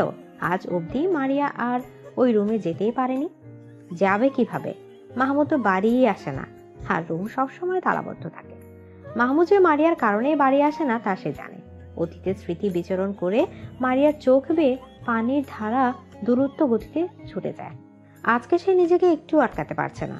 মোবাইল হাতে নিয়ে মাহমুদকে ফোন দেয়। এমন কোনো দিন নেই সে মাহমুদকে ফোন দেয় না, কিন্তু সবসময় বন্ধ করে রাখে। আজকে ভাগ্য তার সহায় ছিল বলেই হয়তো খোলা পেল। মাহমুদ গম্ভীর গলায় বলল, হ্যালো। মারিয়া মনোযোগ দিয়ে মাহমুদের কণ্ঠের কথাগুলো নিজের বুক পিঞ্জিরায় গেঁথে নিল। ওনার কণ্ঠ শুনে তার গলায় কান্নার দল বেঁধে ছুটে আসে। উনি তাকে আহ্লাদে কিছু বলেনি যে এত আবেগী হয়ে মন খুলে কাঁদতে হবে, কিন্তু মারিয়ার ভীষণ কান্না পেল। বুকে জমিয়ে রাখা সবগুলো কষ্টতলা পাখি বেরোতে লাগলো। মাহমুদ বিরক্ত হয়ে বলল, ফ্যাসফ্যাস করছো কেন? আপনি বাড়ি আসেন না কেন? তা তুমি ভালো জানো। প্লিজ বাড়ি আসেন। তোমার মাথা থেকে ফালতু ভাবনাগুলো দূরে সরাও, তখনই আসবো। পারছি না তো, ভীষণ কষ্ট হয়। পারবে, মানুষ প্রাণ এমন কিছু এই পৃথিবীতে নেই। সম্ভব না, আপনাকে এত ভালোবাসি যে। মারিয়ার কথা অসম্পূর্ণ থাকতে মোবাইলের সংযোগ বিচ্ছিন্ন হয়। সংযোগ বিচ্ছিন্ন হওয়ার টুটটুট আওয়াজের সাথে মারিয়ার বুকটাও ভেঙে যায়। তিতির আজকাল খেয়াল করেছে আরফান তাকে বেশ গুরুত্ব দেয়। পরিবারের সবার সামনে কোনো আবদার রাখলে কেউ যদি না মানে তো আরফান কিভাবে যেন সবাইকে রাজি করায়, অথচ মুখে মুখে সারাক্ষণ তিতিরের সাথে রাগ দেখায়। আজকাল আরফানের তাকানোতে তিতিরে বুক রাগ লাগে। সব ছেলে কি এমন করে তাকায়, নাকি একমাত্র আরফানই তার দিকে এমন মায়া ভরা চোখে তাকায়? কলেজে যাওয়ার পর বান্ধবীরা আরফানের ফোন নাম্বারের জন্য ধরেছে। যেভাবেই হোক আরফানের সাথে কথা বলাতেই হবে। তিতির বলল, উনি এত রাগী, ওনার সাথে কথা বলে কি করবি? রাগী? তাতে কি, তুই জানিস না রাগী ছেলেরাই বউদের বেশি ভালোবাসে। আমার সাথে সেট করাই দে দোস্ত, আমি শুধু ওনাকেই চাই। সাইমা কথাগুলো স্বাভাবিক হলো কেন জানি তিতিরের গায়ে আগুন ধরে যায়। রাগী গলায় বলল, তুই কেন বউ হতে যাবি? সর সামনে থেকে। আরে চাতুস কেন? বউ হলে ক্ষতি কি? না, তুই বউ হতে পারবি না। তাহলে কে বউ হবে? তুই? তিতির থমকে যায়। মনের আকাশে কল্পনা করে নেয় সে তিতিরের বউ। তারপর এক ছটকায় মাথা নেড়ে বলল, অসম্ভব। সারাদিন তোর পিছনে ঘুরে আমার মনে হয় চান্দু তোর জালেই ফাইসা গেছে। তিতির কখনো এসব ভাবেনি। সে ভেবাচাকা খেয়ে বলল, কি বলিস? তুই খেয়াল করিস না? সে আমার ভাই। হ্যাঁ, চাচাতো ভাই। কিন্তু ভাই তো। সমস্যা নেই, এই ভাই থেকে সাই বানাবো, বুঝলি? No problem. তিতির আর কোনো কথা বলেনি, চুপচাপ কলেজ শেষ করে বাড়ি এসেছে। মারিয়া হাজারটা কথা বলেও মুখ দিয়ে কোনো কথা বের করতে পারেনি। তিতির সারাক্ষণ এগুলো ভাবছে, আর কেমন একটা অস্বস্তি কাটার মতো গলায় আটকে আছে। আজকে প্রায় 20 দিন হতে চললো আরফান বাড়ি আসেনি। আজকে এসেছে। তিতির ভাবনার ডানার রং লাগাতেই বুঝি আজকে মহারাজার বাড়িতে আসা। অতি সাহস নিয়ে তিতির আরফানের রুমের সামনে যায়, কিন্তু আরফান রুমে নেই। রুমে না পেয়ে বাহিরে বাগানে যায়। সেখানে আরফান সবার সাথে বসে আছে। তিতিরকে দেখে আরফান নড়ে চড়ে বসে। তিতির অন্যদিনের মতো মোটেও হইচই করছে না, বরং শান্ত হয়ে বসে আছে। বারবার আরফানের দিকে তাকাচ্ছে। আরফানের চোখে দৃষ্টির মাঝে যেন হাজারো কাব্য ফুটে আছে, কিন্তু এসব তিতিরের বোধগম্য হচ্ছে না। সে সবার সাথে কথা বললেও চোখ কেবলমাত্র তিতিরের উপরেই নিবিদ্ধ। তিতির সবার দিকে তাকানোর পাশাপাশি আরফানের দিকেও তাকাচ্ছে। তারপর তিতিরের দম আটকে আসে। বুকের ভেতর ফুসফুস তার শ্বাসকার্য থামিয়ে দিতে চায়। অজানা আতঙ্কে ধরফর করে ওঠে বুকের পাখি। সে যা ভাবছে আসলে কি তাই, নাকি সবটাই ভ্রম? সে বেখেয়ালে মাথা নেড়ে বলল, অসম্ভব। মাঝরাত। আরফান বারান্দায় দাঁড়িয়ে আছে। পাশের রুমে তার প্রাণ ভোমরা ঘুমিয়ে আছে। আরফানের পরিণত বয়স, মাথায় হাজার উল্টা পাল্টা চিন্তা ঘুনে পোকার মতো কিলবিল করছে। আরফান দীর্ঘশ্বাস ফেলে। তার ইচ্ছেগুলো বড়ই অবাধ্য। আজকাল লাগামহীন ঘোড়ার মতো বেসামাল ভাবে ছুটে যায়। সে ডাক্তারি পড়ছে। সাথের মেয়ে সহপাঠীগুলো দেখতে খুব সুন্দর। মাঝে মাঝে কয়েকজন তাকে ভালোবাসার জালে আটকানোর চেষ্টা করে। তার সাথে ঘনিষ্ঠ মুহূর্ত কাটাতে চায়, কিন্তু এত সৌন্দর্য কাছে টানার হাজারো আগতি দূরে ঠেলে দেয় শুধুমাত্র এই মেয়েটার জন্য। ছোটবেলা থেকে তিতিরকে কেমন আপন লাগতো নিজের মনে হতো। তখন ব্যাপারটা স্বাভাবিক লাগলেও একটুখানি বড় হবার পরে সে বুঝতে পারে এটা মোটেও স্বাভাবিক ব্যাপার না। সে আসলে এই পিচ্চির প্রেমে পড়ে গেছে। শুধু প্রেমে পড়া বলে ভুল, সে আজন্ম পাগল হয়ে গেছে। যে পাগলের পাগলামি তিতিরে ভালোবাসার পরশ ছাড়া ভালো হবে না। তাছাড়া আরফান ভালো হতে চায় না, বরং তিতিরকে নিজের করে পেয়ে গেলে পাগলামির পরিমাণ বাড়াতে চায়। ভালোবাসার পাগলামিতে ছোট পাখিটাকে ছাড়খাড় করে দেওয়ার প্রয়াস বুকের ছোট কোঠরিতে আস্তে আস্তে জমা হচ্ছে। বারান্দার বাইরে লাগানো বেরি ফুল থেকে ভুরভুর করে সুগন্ধ আরফানের প্রেমে দগ্ধ হৃদয় আরো পাগল করা করে দিচ্ছে। তার কেমন নেশা যেন লাগছে। মনে হচ্ছে এখন যদি তিতিরকে কাছে পেত তাহলে আদরে ভালোবাসায় ঠিক কাঁদিয়ে ফেলতো। আরফা চোখ বন্ধ করে বারান্দার গ্রিলে মাথা ঠেকায়। ফোঁস করে নিঃশ্বাস ফেলে দাঁড়িয়ে থাকে। তিতির হাত বাড়িয়ে মোবাইল হাতে নেয়। রাত 2টা বেজে, তখন চোখের তারায় এক রত্তি ঘুম নেই। ভেতরটা কেমন ছটফট করছে। এর আগে কখনোই তার এমন অসহ্য অনুভূতি হয়নি। সবসময় নিশ্চিত মনে ঘুমাতে পেরেছে, কিন্তু আজকের রাতটা সম্পূর্ণ ভিন্ন। এতদিন কোন হাবার জগতে বাস করতো, ভাবতে কেমন লাগছে। আরফানের শাসন, বকা, অকরণে কথা কাটাকাটি, লুকিয়ে চুরিয়ে দেখা, এসব সে কখনোই খেয়াল করেনি, কিংবা খেয়াল করার কোনো কারণে খুঁজে পায়নি। কিন্তু আজকে বেখেয়ালে তার প্রতি আরফানের নরম অনুভূতি দেখে তিতিরের ছোট হৃদয় পাহাড়ের 1000 মিটার উচ্চতায় টাঙানো দোলনার মতো হু হু করে দুলে ওঠে। কেমনতর ভয়ে গলা শুকিয়ে আসে। আরফান তার দিকে ভালোবাসার উষ্ণ দৃষ্টি তাকাতে ভাবতেই বারবার চোখ বন্ধ করে যাচ্ছে। এটা কি লজ্জা, নাকি ভয়, নাকি সংশয়, তা সে জানে না। শুধুমাত্র এটা জানে এখন তাকে আরফানের থেকে লুকিয়ে বাঁচতে হবে। না লুকালে আরফান তাকে শেষ করে দেবে। হাজারো চিন্তার অবসান ঘটিয়ে ভোরের দিকে তিতির ঘুমিয়ে যায়। এরপর মাস চলে যায়। আরফান বাড়ি আসলে তিতির আরফানের সামনে যায় না, এক প্রকার লুকিয়ে বাঁচে। যদি সামনে পড়ে যায় আস্তে করে পাশ কাটিয়ে চলে যায়। তিতিরের অপেক্ষা আরফানের চোখে লাগে। আগে বাড়িতে আসলে তিতিরে হইচই শোনা যেত, আর এখন এমন নিষ্প্রাণ হয়ে থাকে কেন, এটাই সে বুঝে আসে না। মেয়েটার হঠাৎ এই পরিবর্তন বাড়ির সবাই যেন দেখছে না, কেননা সবাই বেশ স্বাভাবিক। আরফানের মনে হয় তিতির সবাইকে না, বরং শুধুমাত্র তাকে উপেক্ষা করছে। হ্যাঁ, তিতিরের এমন ব্যবহার তাকে মানসিক অশান্তি দিচ্ছে। বাড়িতে যে সুখটুকুর জন্য আসা হতো তা যেন দুঃখের রূপে প্রকাশ পাচ্ছে। রাতের খাবার খাওয়ার জন্য সবাই যখন টেবিলে বসেছে তখন তিতির চুপচাপ নিজের খাবার গলদীকরণ করতে ব্যস্ত। পাশের একজোড়া গাঢ় চোখ যে তাকিয়ে দেখছে সেই ব্যাপারে অজ্ঞ হলেও না বুঝার ভান করে জলদি নিজের খাবার খেয়ে যাচ্ছে, যেন টেবিল থেকে যেতে পারলেই সে বাঁচে। আরফান আর চোখে সবটাই পর্যবেক্ষণ করে ভয় নিশানা খামচে ধরে করে যায়। তার হওয়া পাখি কি অন্য কেউ দখল করে নিল? তা না হলে একটা মেয়ে এত দ্রুত কিভাবে পাল্টে যাবে? সে শুনেছে মেয়েরা প্রেমে পড়লে নাকি পরিবারকে সময় দিতে চায় না, সারাদিন বদ্ধ রুমে থাকতে পছন্দ করে। সবাই খাবার খেয়ে যে যার রুমে চলে যাওয়ার পর আরফান ছাদে যায়।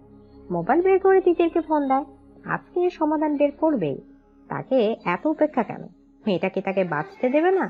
এভাবে কি বাঁচা যায় নাকি? আজকে এর একটা ভিত করতেই হবে। আরফানের ফোন পেয়ে তিতিরের শ্বাস বন্ধ হয়ে যায়। গত 1 মাস ধরে মনের গোপন ঘরে জন্ম হওয়া ভাবনাটা বেশ যাচাই বাছাই করা হয়েছে, কিন্তু প্রতিবারই পজিটিভ রিভিউ পেয়ে ভয়ে আরো কুকড়ে গিয়েছে। আবার নিজেকে এটাও বুঝিয়েছে যে সব মনের ভুল। চাচাতো ভাই বোন হয়, তারা তাকাতেই পারে, এতে ক্ষতি কি? হয়তো তার আবেগপ্রবণ মন বেশি চিন্তা করে ফেলেছে। 1 মাস যাবৎ সে আরফানকে উপেক্ষা করেছে, যদিও আরফান মুখে কিছু বলেনি, কিন্তু তার সুচালো দৃষ্টি তিতির ঠিকই দেখেছে। তারপরও সে আগের মতো স্বাভাবিক হতে পারেনি। আরফানের কথা ভাবতে ভাবতে তিতিরের মনেও হাজারো দুষ্ট চিন্তা এলোমেলো ঘুরে যায়। লজ্জায় কাঁপিয়ে দিয়ে যায় তিতিরের ছোট দেহ। তিতির আবারও ফোনের মৃদু রিনিঝিনি শব্দে চমকে ওঠে। আরফান এনে 15 বার ফোন দিল, কিন্তু একটা বারও তিতির ফোন ওঠায়নি। সে ফোন যেমন উঠাবে না, তেমন আরফানও যেন ফোন দেওয়া বন্ধ করবে না। অগত্যা নিরুপায় হয়ে তিতির ফোনটা রিসিভ করে তার কানের সাথে লাগিয়ে নেয়। উপাস থেকে ঘন গলায় এক পুরুষালী কণ্ঠ কেমন মায়াময় আবেগ মিশিয়ে ডাকে, তিতির। আরফানের এমন নেশামাখা ঘন গলার স্বর তিতিরের আগে কখনো শোনার ভাগ্য হয়নি, অথবা এমন করে শোনেনি। আজকে আরফানের গলার স্বর শুনে তিতির কেমন কেঁপে ওঠে। বুকের হৃৎপিণ্ড ধিমধিম করে তার গতিবেগ বাড়িয়ে দেয়। মুহূর্তে গলার থেকে বুড়োর মুখ শুকিয়ে কাঠ হয়ে যায়। কথা বলার সর্বশক্তি যেন নিমেষে উধাও হয়ে যায়। আচ্ছা, সে কি ডাক্তারের প্রেমে পড়ে যাচ্ছে? নিজের আবল তাবল চিন্তায় নিজেই মূর্ছা যায়। হুঁশ ফিরে আরফানের কথা, আমার কথা শুনতে পাচ্ছিস? হ্যালো তিতির। জি ভাইয়া বলুন। কি করছিস? পড়ছি। এত রাতে পড়ছিস? সামনে পরীক্ষা তো, তাই। ভালো মেয়ে হয়ে গেছিস। আরফানের কথায় তিতির কি প্রতি উত্তর দেবে ভেবে পেল না। সে বলল, হ্যাঁ আচ্ছা তাহলে রাখি। না, ছাদে আয় তো। এত রাতে? হ্যাঁ, কোনো সমস্যা? আগেও অনেকবার সে আরফানের সাথে ছাদে দুষ্টুমি করেছে, কিন্তু আগের অনুভূতি আর এখনের অনুভূতি সে সম্পূর্ণ ভিন্ন।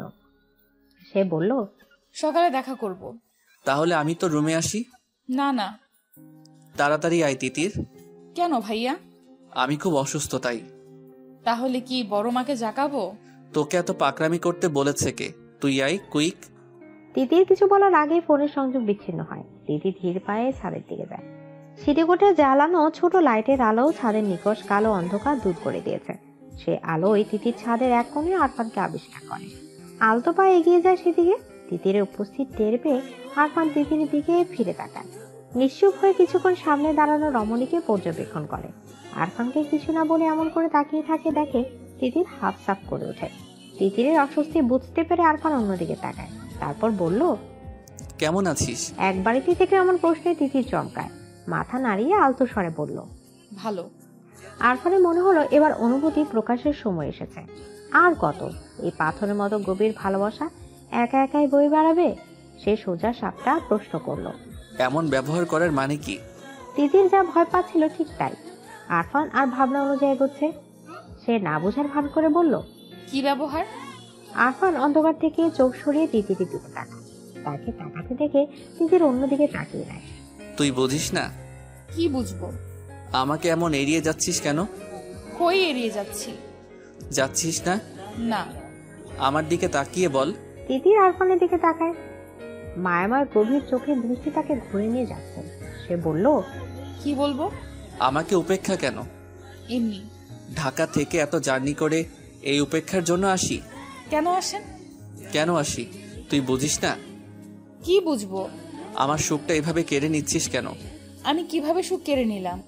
বুঝেও না বোঝার ভান করবি না। আপনি কি বলছেন? কিছু না। তিতির কি বলবে ভেবে পায় না। অতঃপর আস্তে করে আরফানকে ডাকলো। ভাইয়া। রুমে যা। তিতির পুরুষটার দিকে তাকিয়ে থাকে। হঠাৎ সে খেয়াল করে আরফানের কাছে থাকতে তার ভীষণ ভালো লাগছে। নিঝুম রাত, হালকা ঠান্ডা বাতাস, এতদিনে চাপা অশান্তি যেন নিমেষে কেমন সুখ সুখ ভাবে তাকে আলোড়িত করছে। ছাদ থেকে যেতে একটু ইচ্ছা করছে না, বরং মাথার ভয়ঙ্কর সব ছেলে মানুষের চিন্তা ঘুচিয়ে যাচ্ছে। হাত পা শিরশির করে তাকে সাহস দিচ্ছে। কাছে যাওয়ার বাহানায় উস্কে দিচ্ছে, কিন্তু পুরুষটি যে নিজেই তাকে চলে যাওয়ার জন্য বলেছে, সেখানে সে থাকবে কিভাবে? তিতির আস্তে করে বলল, চলে যাব। তিতিরের কণ্ঠে আরফান তিতিরের দিকে তাকায়। এমন অশান্ত অগোছালো আরফানকে তিতির চিনেই না। আরফানের চোখের দিকে তাকিয়ে তিতিরে কেমন সুখের ঘন্টা ঝনঝন করে বেজে উঠল। কেঁপে উঠল ছোট দেহ। আরফান আর তিতির একে অপরের দিকে তাকিয়ে আছে। আরফান কিছু বলার আগেই তিতির চলে যেতে চায়। ভয়ঙ্কর কিছুর আশঙ্কা তাকে দোলা দিচ্ছে, কিন্তু পা দুটো বড় সর্বনাশ, একদম নড়তে যাচ্ছে না। হঠাৎ তিতিরের সামনে আরফান ঝড়ের গতিতে এসে উপস্থিত হয়। তিতিরকে কিছু বুঝে ওঠার আগে নিজের সাথে আঁকড়ে ধরে তিতিরের ছোট দেহ। তিতির কেঁপে ওঠে, দম বন্ধ করে নেয়। আরফানের মাথায় যেন এতদিনে সব নেশা একসাথে চেপে এসেছে। জগৎ, সংসার, সম্পর্ক সবকিছুর কথা ভুলে আলতো করে চুমু খায় তিতিরের নরম ঠোঁটে। পরপর কয়েকটা চুমু দিয়ে থেমে যায়। আবছা ভাবে তিতিরের প্রতিক্রিয়া বোঝার চেষ্টা করে। তিতিরকে চুপচাপ থাকতে দেখে আরেকটা মিষ্টি চুম্বন দেয়। আরফানের এমন হঠাৎ আক্রমণে তিতিরের বুকে নতুন জোয়ার এনে দেয়। তাকে পরিচয় করিয়ে দেয় ভালোবাসার এক অনন্য সুখের সাথে। বালিকার বুকে সমুদ্র উত্তাল ঢেউ আছড়ে পড়ে, এলোমেলো করে দেয় তাকে। দুহাত দিয়ে আঁকড়ে ধরে লম্বা বলিষ্ঠ পুরুষটাকে। থেমে যাওয়া ঠোঁটের স্পর্শ আবারও নতুন করে জাগিয়ে দেয়। তিতিরের এইটুকু আহ্বান আরফানকে পাগল করে তোলে। এতদিন জমিয়ে রাখা সবটা ভালোবাসা পাগলের মতো মাথা নাড়া দিয়ে ওঠে। অথচ দুজনের কেউ কাউকে ভালোবাসার কথা বলেনি। বুকের ভেতর অনুভূতি টানা ঝাপটানো কথাই বলেনি। অনুভূতির সূক্ষ্ম বাক্যগুলো যেও কাউকে দেখায়নি, কিন্তু তাদের কাছাকাছি আসা হয়ে গেছে। মিষ্টি ঠোঁটের কোণে একটু একটা ভালোবাসার ছাপ দৃশ্যমান। আরফান ফিসফিস করে বলল, আমার তিতির পাখি, খুব ভালোবাসি সোনা। দীর্ঘ 5 মাস পরে মাহমুদ বাড়ি আসে। বাড়ি আসার প্রচন্ড ইচ্ছা থাকলে সে একবারও বাড়ি মুখো হয় না। সাধারণ সম্পর্ককে সে অন্য নাম দিতে রাজি না, তাছাড়া এটা কখনো সম্ভব না। এতদিন পরে হঠাৎ করে মনটা বাড়ির জন্য আনচান করে ওঠে। এদিকে পড়ালেখাও প্রায় শেষ, তাই তো কাউকে কিছু না জানিয়ে রাতের বাসে করে সকালে এসে বাড়িতে পৌঁছায়। মহিবুল্লাহ খান ছেলেকে পেয়ে খুব খুশি হয়ে যায়। শুধু মহিবুল্লাহ, কোনো বাড়ির প্রত্যেকে খুশি না। বাড়ির বড় সন্তান শাহাবুদ্দিন খান হলেও ওনার ছেলে আরফান জন্ম নেওয়ার আগেই মহিবুল্লাহর ছেলে মাহমুদ জন্মগ্রহণ করেছে। সুতরাং প্রথম বাচ্চা হিসেবে মাহমুদই সবারই প্রিয়। তাছাড়া প্রিয় না হওয়ার কোনো কারণও অবশ্য নেই। মাহমুদ খুব শান্ত ও নিবিড় প্রকৃতির মানুষ। কিছু মানুষ আছে না দেখলে প্রচন্ড ভালো লাগে, মাহমুদ তেমন মানুষ। এতদিন পরে নিজের ছেলেকে পেয়ে তানিয়া তার আনন্দে আত্মহারা হয়ে যায়। সেই যে আসার পরে ছেলেকে আঁকড়ে ধরেছে, এখন এইভাবে আছে। খুশিতে চোখে পানি চলে আসার উপক্রম। তানিয়ার এমন আহ্লাদীপনায় ওনার শাশুড়ি জয়তুন বেগম বিরক্ত হন। কই, উনিও তো মাহমুদকে ভালোবাসেন, এমন তো করেন না। বিরক্তি গলায় রা রা করে বলল, তুমি তো এমনভাবে ঝাপটায় ধরে রাখছো, মনে হচ্ছে ছেলে বিদেশ থেকে আসছে। যাও নাস্তা বানাও, ছেলেটা সারা রাত জার্নি করে আসছে। তানিয়া আক্তার মাহমুদের দিকে তাকায়।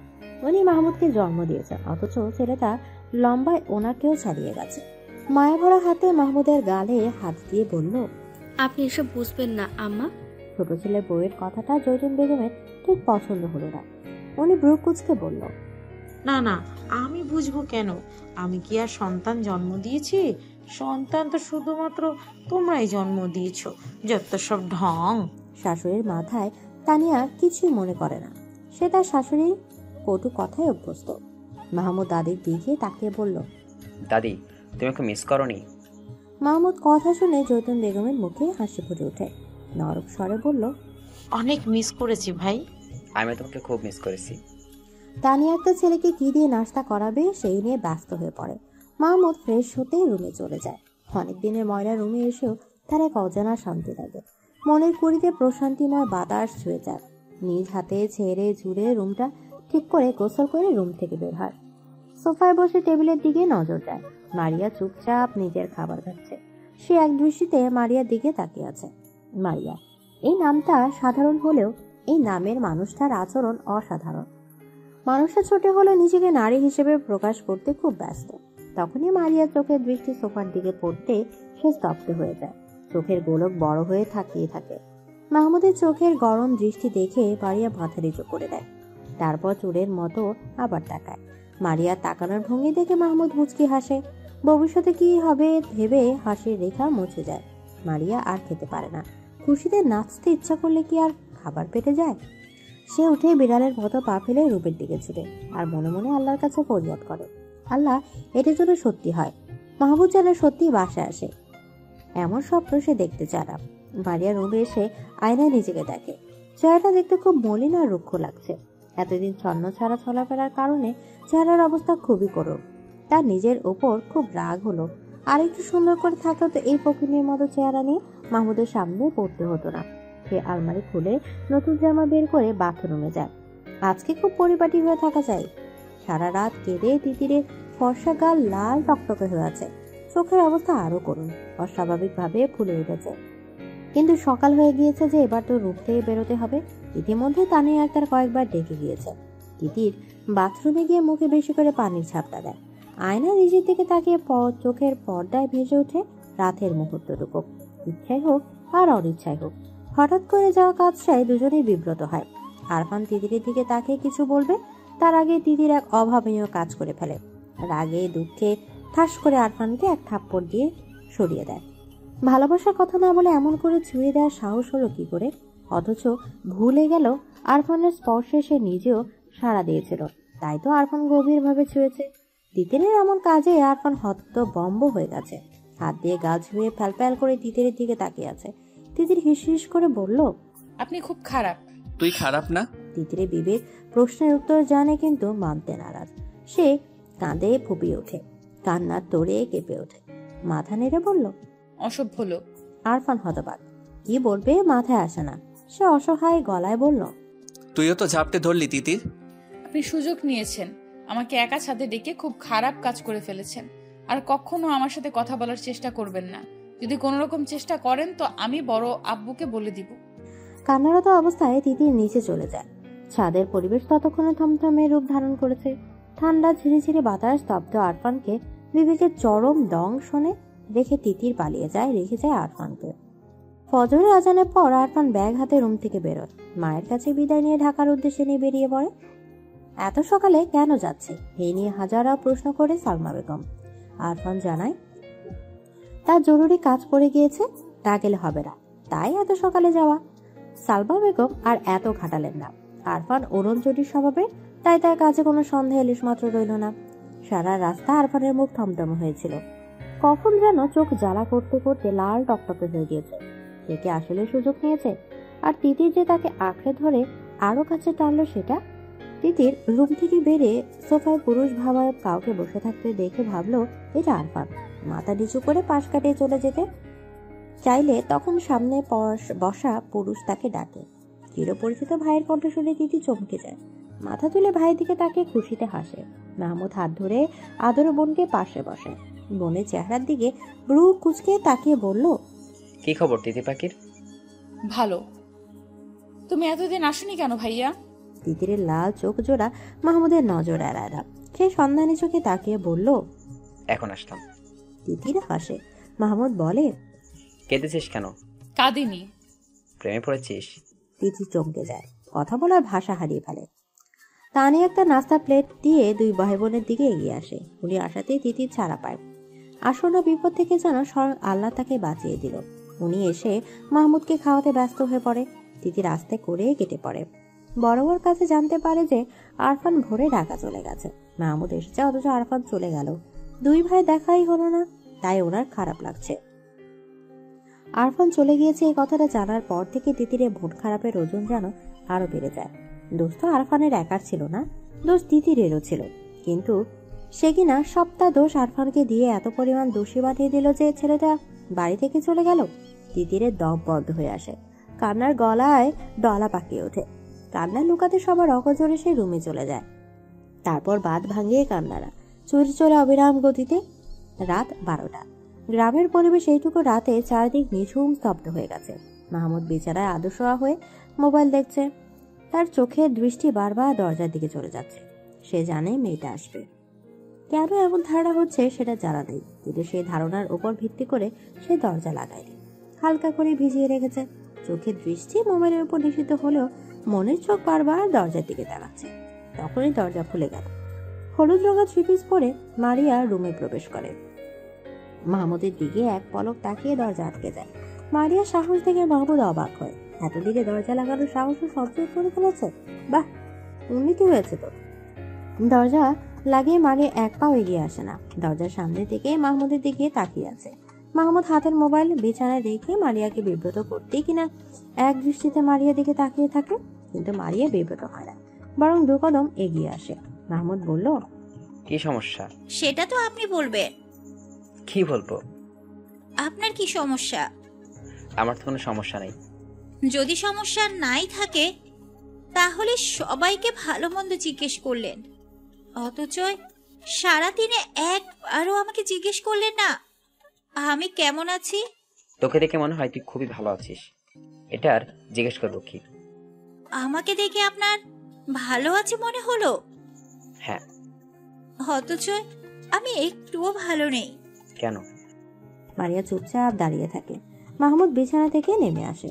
মারিয়ার কাছাকাছি দাঁড়াতে মারিয়া বলল, আপনি সব বুঝেও না বুঝার ভান করেন কেন? কারণ এই বেশি বোঝাটা ভালো কোনো কিছু বয়ে আনবে না, তাই। ভালো কিছু তো হতে পারে। পারে না। মারিয়া চোখের কোণে পানি টলমল করে ওঠে। বুকে ব্যথা হয়, ফিসফিস করে বলল, মাহমুদ ভাই। মারিয়ার কথা শেষ করার আগে তাকে থামিয়ে মাহমুদ বলল, এত রাতে আমার রুমে এসেছিস, কেউ দেখলে তখন কেলেঙ্কারি হয়ে যাবে। মারিয়ার হঠাৎ এক অপ্রীতিকর কাজ করে বসে। হাঁটু মুড়ে মাহমুদের পা আঁকড়ে ধরে বলল, আপনি আমাকে এত অবহেলা করবেন না প্লিজ। আমার মনে হয় আমি মরে যাব। মারিয়ার কাছে মাহমুদ বিব্রত হয়, হাত দিয়ে মারিয়াকে উঠাতে চায়। মারিয়া কান্না ভেজা গলায় বলল, এত ভালোবাসা আপনার চোখে পড়ছে না? কথা দিচ্ছি আমার মতো করে দুনিয়ায় আর কেউ আপনাকে ভালোবাসবে না। মাহমুদের বুকটা কেমন খা খা করে ওঠে। মারিয়ার কান্না তার একদম ভালো লাগে না। সে মারিয়াকে টেনে তুলে। এই প্রথমবারের জন্য মারিয়ার চোখের পানি পরম যত্নে মুছে দেয়। আস্তে করে বলে, আবার কান্নাকাটি কেন? মারিয়া কোনো কথা বলে না। মাহমুদ খুব কাছ থেকে মারিয়াকে দেখে উপলব্ধি করে সে হারিয়ে গেছে। তবে হারিয়েছে সেটা না জানা থাকলেও এটুকু বুঝতে পারছে অনেক আগেই গোপন কুটিরতে এই নারী জায়গা করে নিয়েছে। সে আস্তে করে বলল, এখন রুমে যা। মারিয়া আর বের হওয়ার সাহস করে না, চুপচাপ রুমে চলে যায়। সকালে নাস্তার টেবিলে সবাই উপস্থিত। শাহাবুদ্দিন খান মাহমুদকে ছোটবেলা থেকেই খুব আদর করে। নিজের কাঁধে করে কত হেঁটেছেন তার কোনো হিসাব নেই। মাহমুদকে কখনো ভাইয়ের ছেলে মনে করেনি। মাহমুদও তার বড় আপুর সব কথা শুনে। দুজনের সম্পর্ক খুবই সহজ। শাহাবুদ্দিন খান বলল, পড়ালেখা তো শেষ করে নিচ্ছিস, এবার আমাদের এটুকু খুশি এনে দে। মাহমুদ শাহাবুদ্দিন খানের দিকে তাকিয়ে কথাটা বোঝার চেষ্টা করে। সবার মুখে মিটিমিটি হাসি দেখে বড় আব্বুর কথাটা বোধগম্য হয়। কথাটা বুঝে মাহমুদ হেসে ওঠে। ওর হাসি দেখে জয়তুন বেগম বলল, হাসলে হবে না, এবার বিয়ে করে আমাদেরও একটু হাসা। এত তাড়াতাড়ি বিয়ে করবো কেন? কেন, তোর বিয়ের বয়স হয়নি? না। তোর কোনো পছন্দ আছে? মাহমুদের চোখের তারায় মারিয়ার কান্না ভেজা মুখটা ভেসে ওঠে, কিন্তু সে মাথা নেড়ে বলল, না, আমার কোনো পছন্দ নেই। তাহলে আমরা দেখব। দেখুন, গ্রামের আকবর আলীর নাতনিকে দেখলাম, বেশ ভালো লাগলো। আজকে বিকালে মেয়েটাকে দেখতে যাব। আচ্ছা। এত সব কথাগুলো সবাই হাসি মুখে শুনলেও মারিয়ার মুখের ভাব হাসি হাসি রইল না। সে আস্তে করে উঠে গেল। চুপচাপ দরজা আটকে দিল। এত হাসি খুশির মাঝে মারিয়াকে কেউ লক্ষ্য করলো না। দুপুর গড়িয়ে সন্ধ্যা নেমে এলো। শাহাবুদ্দিন খান, মহিবুল্লাহ আর জয়তুন বেগম আকবর আলীর বাড়িতে যাওয়ার প্রস্তুতি নিচ্ছে। এর মাঝে মারিয়ার আম্মা সালমা বেগম হন্তদন্ত হয়ে ছুটে আসে। কান্না জড়িত গলায় বলে, সে সকাল থেকে মরিয়ার রুমের দরজা আটকে আছে। দুপুর গড়িয়ে সন্ধ্যা নামলে এখনো তো দরজা খুলছে না। এই পর্যন্ত 1000 বার টাকা হয়েছে। ঘুমাচ্ছে হয়তো। মারিয়ার ঘুম খুব পাতলা, একবার ডাকলেই উঠে যায়। এবার সবাই চিন্তিত হয়। কোনো উপায় না দেখে কাঠের দরজা ভেঙে ভেতরে ঢুকে মারিয়াকে ঘুমন্ত অবস্থায় পায়। তাকে জাগানোর চেষ্টা করলেও সে জাগে না। অবস্থা খারাপ দেখে মারিয়াকে হাসপাতালে নেওয়া হয়। হাসপাতালে নেওয়ার পর ডাক্তার তার চিকিৎসা করে জানায় ঘুমের ওষুধের কারণে এমন হয়েছে। এত ছোট মানুষের ঘুমের ওষুধ খাওয়ার কি দরকার, তা কারও বোধগম্য হলো না। গভীর রাতে মারিয়াকে বাসায় নিয়ে আসা হয়। শাহাবুদ্দিন খান চিন্তিত ভঙ্গিতে বসে আছে। এই এত কিছু ঘটে গেছে, অথচ মাহমুদ একটা শব্দ পর্যন্ত উচ্চারণ করেনি। কেমন গম্ভীর হয়ে আছে। সে তার বড় আব্বুর কাছে এগিয়ে আসে, বুকে সাহস নিয়ে পাশে বসে, হাত ধরে বলল, বড় আব্বু, একটা কথা বলি। বল। তোমার রাজকন্যাটা আমাকে দিয়ে দাও, আমি তাকে রানীর মতো করে রাখবো। তোরা একে অপরকে ভালোবাসিস? মাহমুদ কথা বলে না, কিন্তু শাহাবুদ্দিন খান শিক্ষিত বিচক্ষণ মানুষ, উনি যা বুঝার বুঝে নেন। সেদিন রাতে মাহমুদ আর মারিয়ার বিয়ের দিন ঠিক করা হয়। সবাই অবাক হলেও কোনো বিরোধিতা করেনি। তিতির খুশি হয়। তখনই হাতের মোবাইলে টুং করে মেসেজ আসে। মেসেজ খুলে তার ভ্রু কুঁচকে যায়। আরফান একটা মেয়ের গালে চুমু দিচ্ছে, আর একটা ছবিতে জড়িয়ে রেখেছে। তিতিরের খুব রাগ হলো। রাগে হাতের মোবাইল হাত থেকে ফেলে ভেঙে ফেলল। হাত দিয়ে নিজের ঠোঁট পাগলের মতো ঘষে আরফানের সবটা স্পর্শ মুছতে চাইল। আগামী শুক্রবার বিয়ে। এত জলদি বিয়ে দেওয়ার কি আছে, এটাই সবার বোধগম্য হচ্ছে না। কিন্তু শাহাবুদ্দিন খানের কথার উপরে তো কেউ কথা বলার সাহস পাচ্ছে না। মহিবুল্লাহ খুব খুশি নাকি বেজার হবে, এটাই বুঝতে পারছে। মারিয়া তাদের নিজেদের মেয়ে, নিজের হাতে মানুষ করা, খুবই শান্ত মেয়ে। বউ হিসেবে এমন মেয়ে সবাই খুঁজে, কিন্তু সমস্যা অন্য জায়গায়। তানিয়া বেঁকে বসেছে। একটা মাত্র ছেলে 1000টা মেয়ে দেখে বেছে বিয়ে করবে, তা না হুট করে বিয়ের সিদ্ধান্ত নিয়ে ফেলেছে। ভাইজানের উপর তার সব রাগ। ইঞ্জিনিয়ার ছেলে পেয়েছে বিধায় নিজের মেয়েকে সুপাত্রে দিতে এত তাড়া, কিন্তু তার স্বামী কি কিছুই বলতে পারে না? ছেলেকে জন্ম দিয়ে যদি এইটুকু অধিকার না থাকে তাহলে? তানিয়ার রুমের মধ্যে রেগে ফেটে পড়ে। শাহাবুদ্দিন খানকে কিছু না বলতে পারলেও মহিবুল্লাহ খানকে ঠিকই কথা শোনালো। আমার ছেলের বিয়ে আর সিদ্ধান্ত নেওয়ার সময় আমি থাকবো না? উনি এত বড় সিদ্ধান্ত নেবে কেন? বড় ভাই হয় না, এটা নিতেই পারো। আমি মানি না। কেন? আমি 10টা থেকে একটা বউ আনতাম। মারিয়া কম কিসে? তানিয়া দমে যায়। মারিয়া কোনো কিছু থেকে কম না, কিন্তু ছেলেকে যাচাই বাছাই করে বিয়ে করানো খারিজটা যে অপূর্ণই থেকে যাবে। মাহমুদ কি রাজি? আজকালকার যুগে ছেলে মেয়ের অমতে এসব মাতব্বরি করা ভালো না। মাহমুদের সামনে তো সব জানানো হলো, কই সে তো আপত্তি করেনি। হয়তো ওনার ভয়ে কিছু বলেনি। তুমি একবার ভাইয়ের সাথে কথা বলো। বাবা মায়ের রুম থেকে উচ্চ কণ্ঠ শুনে মাহমুদ সেদিকে যায়। দরজা গলিয়ে মাথা ঢুকে হেসে বলল, আসবা মা। হঠাৎ ছেলেকে দেখে দুজনে বিব্রত বোধ করে। মাহমুদ রুমে ঢুকে আয়েশ করে বিছানা বসে বলল, হ্যাঁ এবার বলো। তুই রাজি? আমি রাজি না হলে কি বিয়ে ঠিক হতো? তুই রাজি? মায়েরকে আমার ভালো লাগে। তোমরা যেটা কখনো বুঝতে পারোনি সেটা বড় আব্বু বুঝেছে। আর আমি চাই না তোমরা দুইজন এটা নিয়ে আর ঝগড়া করো। রুমের বাইরে থেকে সব স্পষ্ট শোনা যায়, সবাই খারাপ ভাবছে। মাহমুদ চলে যায়। তারপর থেকে মহিবুল্লাহ তানিয়া ব্যস্ত হাতে বিয়ের শপিং করে। সব আয়োজনে যেন কমতি না হয় সে খেয়াল রাখে। ছেলে যেহেতু পছন্দ করে, তাহলে আর না করে লাভ কি? ভাইয়ের বিয়েতে তিতিরের খুশির অন্তরে, তাও তার সাথে তার একমাত্র চাচাতো বোনের সাথে। বিয়ের বাকি মাত্র 2 দিন। এই 2 দিনে তিতি নিজেকে খুব ব্যস্ত রেখেছে, কিন্তু বেহায়া মন অসভ্য পুরুষের জন্য আনচান করে উঠেছে। সে শতভাগ শিওর যে আরফানের দেয়া ছবিটি এডিট করা। আজকালকার যুগে এসে এইটুকু বোঝার ক্ষমতা তিতিতে আছে, কিন্তু তাকে সব পাঠানোর মানে কি বুঝাইতে চায় বলটা? সে যে অভিমান করে আছে তাকে বুঝে না? মেয়েরা অভিমান করলে কি করতে হয় জানে না নাকি? ডাক্তার হচ্ছে কচুর ডাক্তার হচ্ছে, মেয়েদের মনই বোঝে না সে নাকি আবার অপারেশন করবে। তিতিরের ভাবনার মাঝে পানি ঢেলে নিয়ে তা দমে আসে। তিতিরের পাশে বসে বলল, এরপর তো তোমার পালা আপু, কেমন লাগছে? পাকনা কথা বলবি না।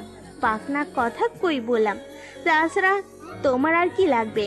বিয়ে তো আর দূরে হবে না, বিয়ে এই বাড়িতেই তো হবে। কি? নিনিয়া যেভাবে ছুটে এসেছিল এবার সেভাবেই ছুটে চলে যায়। তিথি ভাবে নিনিয়া কি তার আর আরফানের কথা জানতে পেরেছে? না করলে এসব বলবে কেন? তিথি চিন্তিত হয়। আরফান আর তার ব্যাপারটা কারো জানার কথা না। কালকে বিয়ে। আরফান মারিয়ার বড় ভাই, সেই হিসেবে তার সবার আগে থাকার কথা ছিল, কিন্তু জরুরি ক্লাসের জন্য যেতে পারে। এমন হুট করেই বা কেন মারিয়ার বিয়ে ঠিক করা হলো সেটাও বুঝে আসে না। পাত্র তারই ভাই মাহমুদ। আরফানের কাছে সবটা ব্যাপার কেমন লাগে, কিন্তু মাহমুদ পাত্র হিসেবে যথেষ্ট ভালো। এই দিকটা দিয়ে অবশ্য ভালো হয়েছে।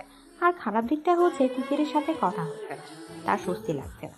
সেদিন রাগের মাথায় ভুলভাল ছবি পাঠালেও পরে মনে হচ্ছে কাজটা ঠিক হয়নি। বাচ্চাদের উপর রাগ করতে হয় না, বাচ্চাদের বোঝাতে হয় আদর করে। আদরের প্রসঙ্গ আসাতেই তার হাত গালে চলে যায়। বাচ্চাটাকে আদর করতে গিয়ে থাপ্পড় খেয়েছে। কই, তিতির তো একবারও ফোন করে সরি বললো না। আবারও তার মাঝে অভিমানের দেয়াল তৈ তৈ করে বেড়ে যায়। বাড়ি এসে পুরোদমে কাজে লেগে পড়ে। ভুল করেও তিতির দিকে তাকায় না, কিন্তু কতক্ষণ না তাকিয়ে থাকা যায়? তিতির আশেপাশে থাকলে তার চোখ যেন চুম্বকের মতো টেনে ধরে। এই যে কালো থ্রি পিস পরে কেমন হেঁটে যাচ্ছে, তাকে দেখেও যেন দেখছে না। আরফান ফুস করে শ্বাস ফেলে তিতিরে যাওয়ার পানে তাকিয়ে থাকে। মনে মনে বলে, তোর খবর আছে তিতির? ছোটবেলা থেকেই লেখাপড়া ভালো লাগতো না আরশে, তাই তো ম্যাট্রিক পাস করার পরে সিঙ্গাপুরে চলে যায়। এই তো এবছর প্রবাস জীবনের 5 বছরে পা দিল। বাড়িতে বিয়ের উৎসব, তাই এবার তাকে আসতেই হলো।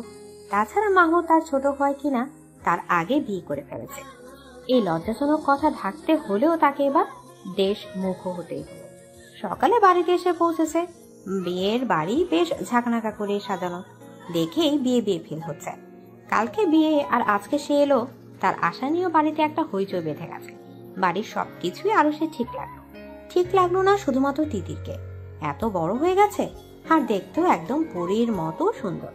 আরুষের মনে হচ্ছে সে প্রথম দেখায় প্রেমে পড়ে গেছে। মাহমুদের বিয়েটা শেষ হলেই একটা ব্যবস্থা নিতে হবে। সে কখনোই ভাবেনি বাড়ি এসে এমন একটা পরীর দেখা পাবে। বাড়িতে বিয়ের আমেজ লেগেছে ঠিক আছে, কিন্তু ঠিক নেই মারিয়া। সেদিন রাগের বশে ঘুমের ওষুধ খেলেও তাকে কেউ কোনো প্রশ্ন করেনি, বরং প্রশ্নের বদলে শুনতে পেয়েছে বিয়ের সংবাদ। খুশি হবে নাকি কি করবে সে বুঝতে উঠতে পারেনি। বিয়ে ঠিক হওয়ার পরে মারিয়া মাহমুদের সাথে কথা বলার চেষ্টা করেছে, কিন্তু প্রতিবারই তার সাথে মাহমুদ টু শব্দটি পর্যন্ত উচ্চারণ করেনি। মারিয়া বুঝতে পারছে না এই মুহূর্তে তার কি করা দরকার। হলুদের অনুষ্ঠানে তিতির মনে সবটা রং দিয়ে সাজলো। বারবার আরফানের সামনে দিয়ে হেঁটে হেঁটে গেল। আরফানকে দেখে আরশের সাথে বসে গল্পও করলো। আর এটাও লক্ষ্য করলো যে আরশ তার দিকে কেমন ড্যাব ড্যাব করে তাকিয়ে থাকে। চোখে মুগ্ধতার ছোঁয়া স্পষ্ট ফুটে উঠেছে। ছেলেদের এমন চোখের দৃষ্টি তিতিরের কেমন লাগে, কিন্তু আরফানকে হিংসাত্মক বানানোর জন্য সে আরশের সাথে অনেকক্ষণ ধরে গল্প করে হাসে। আরফানের মুখের আদর গম্ভীর, শক্ত হয়, চোখের দৃষ্টি হয় কঠিন। না চাইতেও ফোঁস করে সে নিঃশ্বাস ছাড়ে। তিতির আর আরশের দিকে তাকালে বুকে জ্বলন হচ্ছে, দম আটকে উঠছে। উফ, তারই ভুল হয়েছে। মেয়েটাকে ছাড় দেওয়া উচিত হয়নি। থাপ্পড় দিক না হয় মেরে ফেলুক, তাও এই পাখিকে জাপটে ধরে রাখা উচিত ছিল। গভীর রাত, ঘড়ির কাঁটা 3টা ছুঁই। বাড়িতে মেহমান ভরপুর। তিতির মারিয়ার সাথে ঘুমানোর জন্য এসেছে, কিন্তু কিছুতেই ঘুম আসছে না। তার মনে হচ্ছে আরফান তাকে দেখেছে। সে উঠে বসে, ঘুমন্ত মারিয়ার দিকে তাকে আস্তে করে রুম থেকে বেরিয়ে যায়। রুম থেকে বেরিয়েই তিতির স্তব্ধ হয়ে যায়। আরফান রুমের সামনে দাঁড়িয়ে আছে, যেন তারই অপেক্ষা ছিল। তিতির বের হওয়ার পর কোনো কথা বলার সুযোগ না দিয়ে 5 গোলা করে নেয়, তারপর দ্রুত পা ফেলে ছাদে চলে যায়। তিতির পুরোনো সময় নিঃশ্বাস বন্ধ করেছিল। কেউ দেখে ফেলে কিনা ভয়ে বুকে ছটফট করছিল।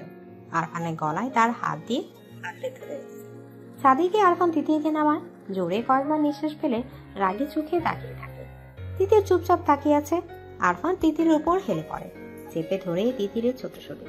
তিতির কেঁপে ওঠে, কিন্তু এমন কিছুর জন্য যেন সে আগে প্রস্তুত ছিল। ফিসফিস করে বলে, কেউ আসবে। আসবে না? সরুন। না। তিতির চুপচাপ আরফানের দিকে তাকিয়ে আছে। কেউ কাউকে না বললেও দুজনেই জানে দুজনের মনের কথা। আরফানকে এত কাছ থেকে দেখে মুখটা কেমন করছে, গায়ের মিষ্টি ঘ্রাণে নেশা ধরে যাচ্ছে। তিতির বিভোর হয়ে তাকিয়ে থাকে। আরফান তিতির হাতের আঙুলের ভাঁজে নিজের হাত ছুঁয়ে বলল, আরশ ভাইয়ের এত কাছে কেন গেলি? ভাইয়া না, এমনি গল্প করলাম। আরফান তিতিরের গালে ছোট চুমু দিয়ে বলল, তুই কোনো ছেলের কাছে গেলে আমার একদম ভালো লাগে না। আরে যাব না। আপনি কেন অন্য মেয়ের সাথে ছবি তুললেন? তাও এত খারাপ ভাবে? এডিট ছিল গাধি। আমি বুঝেছি। আমার পাখি তো তাই সব বুঝে। তিতির আর আরফান একে অপর দিকে বিভোর হয়ে তাকিয়ে থাকে। তিতির আরফানের গালে হাত ছুঁয়ে আস্তে করে বলল, সেই দিনের জন্য সরি, আমার ভুল হয়েছিল। ভালোবাসি তিতির পাখি, তোর মনে একটু জায়গা দিবি? আমি তোকে হিনা খুবই কষ্টে থাকি, মরে যাওয়ার প্রয়াস হয়, আমায় আরো বেশি দিন বাঁচতে দিবি? তিতির উত্তরে শক্ত করে আরফানকে জড়িয়ে ধরে, ফিসফিস করে বলল, খুব ভালোবাসি। আরফান তিতিরে ভালোবাসা সাড়া দেয়। আজকে ভালোবাসা দুষ্টু মিষ্টি ছোঁয়া দুজনেই সম্মত দিতে হয়। ভালোবাসা গভীর হয়, দুজনের শ্বাস ঘন হয়ে মিলে মিশে একাকার হয়ে যায়। তিতির আদরে গুঙ্গিয়ে ওঠে, শক্ত করে আঁকড়ে ধরে আরফানের হাতের বাঁ। আরফান হাসে, ফিসফিস করে বলল, এইটুকু আদরে এমন বেহাল দশা, তাহলে পরে কি হবে? তিতির হাসে, সেই হাসিতে মিশেছিল এক রাশ লজ্জা। সে আরফানের বুকে মুখ লুকায়। আকাশে থালার মতো গোড় চাপটা দুজনের ভালোবাসা দেখে হাসে। ইস, এভাবে যদি পূর্ণতা পেত তারা, সারা জীবন যদি এভাবে আগলে রাখা যেত। তার তিতিরকে খুব ধুমধামে আনন্দের সাথে বাড়ির প্রথম বিয়ে অনুষ্ঠিত হলো। প্রথমে সবার মনে একটু নাকশ থাকলেও পরবর্তীতে মাহমুদের মনের কথা সবাই জানলে সবাই বেশ খুশি হয়। সানন্দে শাহাবুদ্দিন খানের কথা মেনে নেয়। বাড়ির মেয়ে বাড়িতেই থাক, ছেলের বউ হিসেবে বাড়ির শান্ত মেয়েটাকেই আনলো। এর চেয়ে আনন্দের আর কি হতে পারে? আপন বোন আর চাচাতো ভাই দুজনের বিয়েতে কোনো কিছু কমতি রাখতে রাজি না আরফান। মারিয়াকে পরীর মতো করে সাজানো হয়েছে। মারিয়াকে গম্ভীর মুখ মাহমুদের সাথে বসে ছবি তোলা হয়। মারিয়া কাঁচুমুচু করে মাহমুদের দিকে তাকায়। বরবেশে মাহমুদকে দেখার তীব্র ইচ্ছা দমিয়ে রাখতে পারেনি। সে তাকানোতে মাহমুদ তার দিকে রাগী চোখে গম্ভীর দৃষ্টি নিয়ে দেখে। মাহমুদের এমন দৃষ্টি দেখে মারিয়া ভরকে যায়। সোজা তাকিয়ে ভাবে, মাহমুদ এভাবে তাকাচ্ছে কেন? সে তো এখন তার স্ত্রী, তাহলে এভাবে তাকাবে কেন? একটু নরম করে আদর মাখা চোখে তো তাকাতেই পারত, তাই না? নাকি মাহমুদ তাকে বিয়ে করে সুখী না? হাজারো চিন্তায় জর্জরিত হয়ে মারিয়ার মন খারাপ হয়ে যায়। মুহূর্তেই মুখের রং বদলে যায়। আরফান ছবি তুলছে। সদ্য বিবাহিত স্বামী স্ত্রীর এমন গম্ভীর রূপ দেখে বলল, দুজন একটু হাস, মুখটা এমন করে রেখেছিস কেন? আরফানের কথায় দুজনেই হাসার চেষ্টা করে। তিতির পাশ থেকে বলল, ভাই একটু কাছে যাও, এত দূরে বসেছো কেন? তিতির কথায় মাহমুদের খুব রাগ হয়। চোখ পাকিয়ে বোনের দিকে তাকায়, ঠিক আছে, কিন্তু এত মানুষের মাঝে কিছু না বলে বাধ্য ছেলের মতো কাছে যায়। রোমান্টিক ভঙ্গিমায় কয়েকটা ছবি তুলে আবার আগের অবস্থানে বসে পড়ে। একটু সময়ের জন্য মাহমুদ যখন কাছে এসেছিল তখন মারিয়ার বুকটা ধুকধুক করে জানান দিচ্ছিল মাহমুদ তার সামনে তার একান্ত ব্যক্তিগত পুরুষ। এই পুরুষটা কাগজে কলমে তার নামে লেখা হয়ে গেছে, এখন অন্তরে লেখা রাখে। মাহমুদের অন্তরে মারিয়া আছে কি নেই তা সে জানে না, অবশ্য আস্তে আস্তে জেনে নেবে। তার দৃঢ় বিশ্বাস সে মাহমুদের ভালোবাসা জয় করেই নেবে। মারিয়া আবার এটাও ভাবে যে মাহমুদ রাজি না হলে কি আর বিয়ে হতো? সব প্রশ্নের উত্তর রাতেই মিলবে। তিতির আজকে লুকিয়ে বেড়াচ্ছে। এতদিনে চেনা চাচাতো ভাইকে নিজের সঙ্গী হিসেবে ভাবতেই লজ্জায় গাল ভারী হচ্ছে। না চাইতে মুখে লাজুক হাসি চলে আসছে। আরফানের মুখোমুখি হলে রাতের টুকরো ভালোবাসার মুহূর্ত সিনেমার পর্দার মতো চোখের সামনে ভেসে উঠছে। এত করে লজ্জা রাঙা মুখের লাল আবার পরিমাণ যেন তরতর করে বাড়ছে। আরফানও কম দুষ্ট না, সে তিতিরকে দেখলেই চোখ মারে। দুষ্টমি মাখা চোখে বারবার তার দিকে তাকাচ্ছে। তিতির নিজেকে যথাসম্ভব সংযত রাখছে। তার কেন জানে মনে হচ্ছে তার মনের কথা বাড়ির সবাই জেনে যাবে। রাত 11টা। বাসর ঘর সাজানো হয়েছে। সাদা ফুলের মাঝে লাল বেনারসি পরে মারিয়া জড়সড় হয়ে বসে আছে। মাহমুদকে পাওয়ার তীব্র ইচ্ছা ছিল, আর সেটা যে এতটা সহজে পেয়ে যাবে তা সে কখনো ভাবেনি। ভালোই বিয়েটা তো হলো, কিন্তু এখন তার নার্ভাস লাগছে, ভয়ে গলা শুকিয়ে আসছে। মারিয়া চুপচাপ বসে আছে, মাহমুদের জন্য অধীর অপেক্ষায় বসে আছে। তার অপেক্ষার প্রহর যেন শেষ হচ্ছে না। এভাবে বসে থাকতে থাকতে ছোট মনে উকি দেয় হাজারো স্বপ্ন। লাজে লাল হয়ে সে হাসে, কিন্তু মাহমুদ আসে না।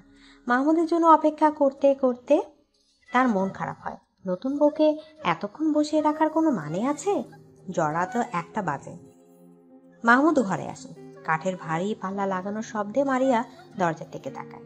মাহমুদ চকিত নয়নে একবার মারিয়ার দিকে তাকিয়ে আবার চোখ ফিরিয়ে হ্যাঙ্গার থেকে কাপড় নিয়ে বাথরুমে কাপড় পাল্টাতে চলে যায়। মারিয়া আশায় ছিল মাহমুদ আসলে সে লাজুক হয়ে তাকে সালাম দেবে, মাহমুদ কথা বলবে আরো কত কি। কিন্তু এই পুরুষ যে পরি তুললো এমন বউকে অবহেলা করে বাথরুমে চলে গেল। কিছুক্ষণ পর মাহমুদ বেরিয়ে আসে। মারিয়াকে তার দিকে তাকিয়ে থাকতে দেখে বলল, কাপড় চোপড় পাল্টে শুয়ে পড়ো, অনেক রাত হয়েছে। এই কথাটা বলতে বলতে মাহমুদ বিছানার ফুল সরিয়ে আস্তে করে পাশ ফিরে শুয়ে পড়ে। মাহমুদের কাছে মারিয়া স্তব্ধ হয়ে যায়, ঠোঁট কেঁপে ওঠে, চোখের কোল বেয়ে গড়িয়ে পড়ে পানির ধারা। মাহমুদের এই অবহেলা সে সহ্য করতে পারে না। বুকে অসামান্য ব্যথা অনুভব হয়, নিশ্চুপ কান্নায় নিঃশ্বাস বন্ধ হয়ে আসে। বাসর রাত নিয়ে সবারই কত স্বপ্ন থাকে, মারিয়ারও ছিল। মাহমুদকে নিয়ে নতুন জীবনে পা দেওয়ার ইচ্ছেটা কত রঙিন ছিল, কিন্তু মাহমুদ এমন করছে কেন? মারিয়া কান্না ভিজে চোখে মাহমুদের দিকে তাকিয়ে আছে। তার এখন মনে হচ্ছে মাহমুদ উঠে বসে হেসে ফেলবে আর তাকে জড়িয়ে ধরে বলবে মজা করেছে, কিন্তু না, ঘড়ির কাঁটা টিকটিক করে বয়ে যাচ্ছে। মাহমুদ তো আর ওঠে না। মারিয়া ফুপিয়ে ফুপিয়ে কাঁদে, নিজের অপরাধ কোথায় তা বুঝতে পারে। ছোট মেয়ে কাঁদতে কাঁদতে বিয়ের ভারী কাপড় পাল্টানোর কথা ভুলে খাটের এক পাশে জড়সড় হয়ে ঘুমিয়ে পড়ে। কান্নার ফোফানোর শব্দ বন্ধ হওয়ার পর মাহমুদ উঠে বসে, গভীর চোখে অপরূপ তাকিয়ে থাকে লাল টুকটুকে বউটার দিকে। এতক্ষণ সে সজাগ ছিল, মারিয়ার প্রতিটা কান্নার শব্দ তার কর্ণগোচর হয়ে যায়। ঘুমন্ত বউটার দিকে তাকিয়ে স্বস্তির নিঃশ্বাস ফেলল। নিজের একটু কষ্ট হলে মারিয়ার এই শাস্তিটা পাওয়া প্রাপ্য। হাত বাড়িয়ে মারিয়ার কান্না ভেজা ফ্যাকাশে গাল ছুঁয়ে দেয়। খুব ভোরে মারিয়ার ঘুম ভেঙে যায়। পাশে ঘুমন্ত মাহমুদকে দেখে নতুন জীবনে পদার্পণের কথা মনে পড়ে যায়। মাহমুদকে সারা জীবনের জন্য নিজের করে পেয়েছে বলে খুশি লাগছে, আবার তাকে এমন প্রত্যাখ্যান করেছে বলে কষ্ট লাগছে। মারিয়া ঘুম ভাঙার কারণ হিসাবে আবিষ্কার করলো গায়ের ভারী কাপড় আর গহনাগুলো। এগুলোর কারণে গরমে ঘুম ভেঙে গিয়েছে। নতুন বউ হিসেবে আজকে তার নতুন শাড়ি পরার কথা। সে অনুযায়ী মারিয়া নতুন কাপড় হাতে নিয়ে বাথরুমে ঢুকে যায়। হালকা গোলাপি শাড়ি পরে বাথরুম থেকে বেরিয়ে মারিয়া হতভম্ব হয়ে যায়, কারণ ততক্ষণে মাহমুদ কাপড় পরে রেডি। মাহমুদের প্রস্তুতি জোগাড় দেখে বুঝতে পারে মাহমুদ ঢাকা চলে যাচ্ছে। মাহমুদ মারিয়ার দিকে এক পলক তাকিয়ে বেরিয়ে যায়। মাহমুদের এমন কাজেই মারিয়া চুপচাপ দাঁড়িয়ে কেঁদে ফেলে। মাহমুদ এত নিষ্ঠুর ছিল না, তাহলে হঠাৎ এমন নিষ্ঠুর আচরণ করছে কেন? 15 দিন পর সোফিয়া খানম সবার সাথে আলোচনা বসে। আম্মা, আরশের তো একটা ব্যবস্থা করার দরকার। হ্যাঁ, তা তো করা লাগবেই। এক কাজ করি, মাহমুদের জন্য যে আকবর আলীর নাতনির কথা বলেছিলাম তা তো আর দেখা হলো না, কিন্তু আরশের জন্য দেখতে ক্ষতি তো নেই। এত মেয়ে দেখা দেখির কি আছে? আমাদের ঘরেই যখন এত সুন্দর পড়ে আছে, তখন আর বাহিরে যাব কি দরকারে? জয়তুন বেগমের কথায় সবাই চমকে যায়। উনি যে তিতিরের কথা বলছে এটা কারো বোঝার বাকি নেই। তিতিরের মা প্রতিবাদ করে, বলল, আম্মা, দিদি তো অনেক ছোট, এসব বলবেন না। তুমি চুপ থাকো, মহিলাদের এত কথা ভালো না। আম্মা, তিতিরকে কিভাবে বিয়ে দেব? ও তো ছোট। মারিয়াও তো তিতিরের বয়সী। মাশাল্লাহ, কি সুন্দর বিবাহিত জীবন। না, বুবুতা হয় না। আমার একটা মেয়ে, আমার অনেক স্বপ্ন। আমার ছেলে কি ফেলানো? বেয়াদবের মতো তর্ক করবি না। আমার ছেলের কাছে তোর মেয়ে যত সুখে থাকবে, অন্য কোথাও এমন সুখ পাবে না। আমার ছেলের মতো এমন ছেলে পাবি? টানি এবার কেঁদে দেয়। স্বামী আর ভাসুরের দিকে তাকিয়ে বলল, আমার মেয়ে আমি বিয়ে দেব না। এত কথার দরকার কি?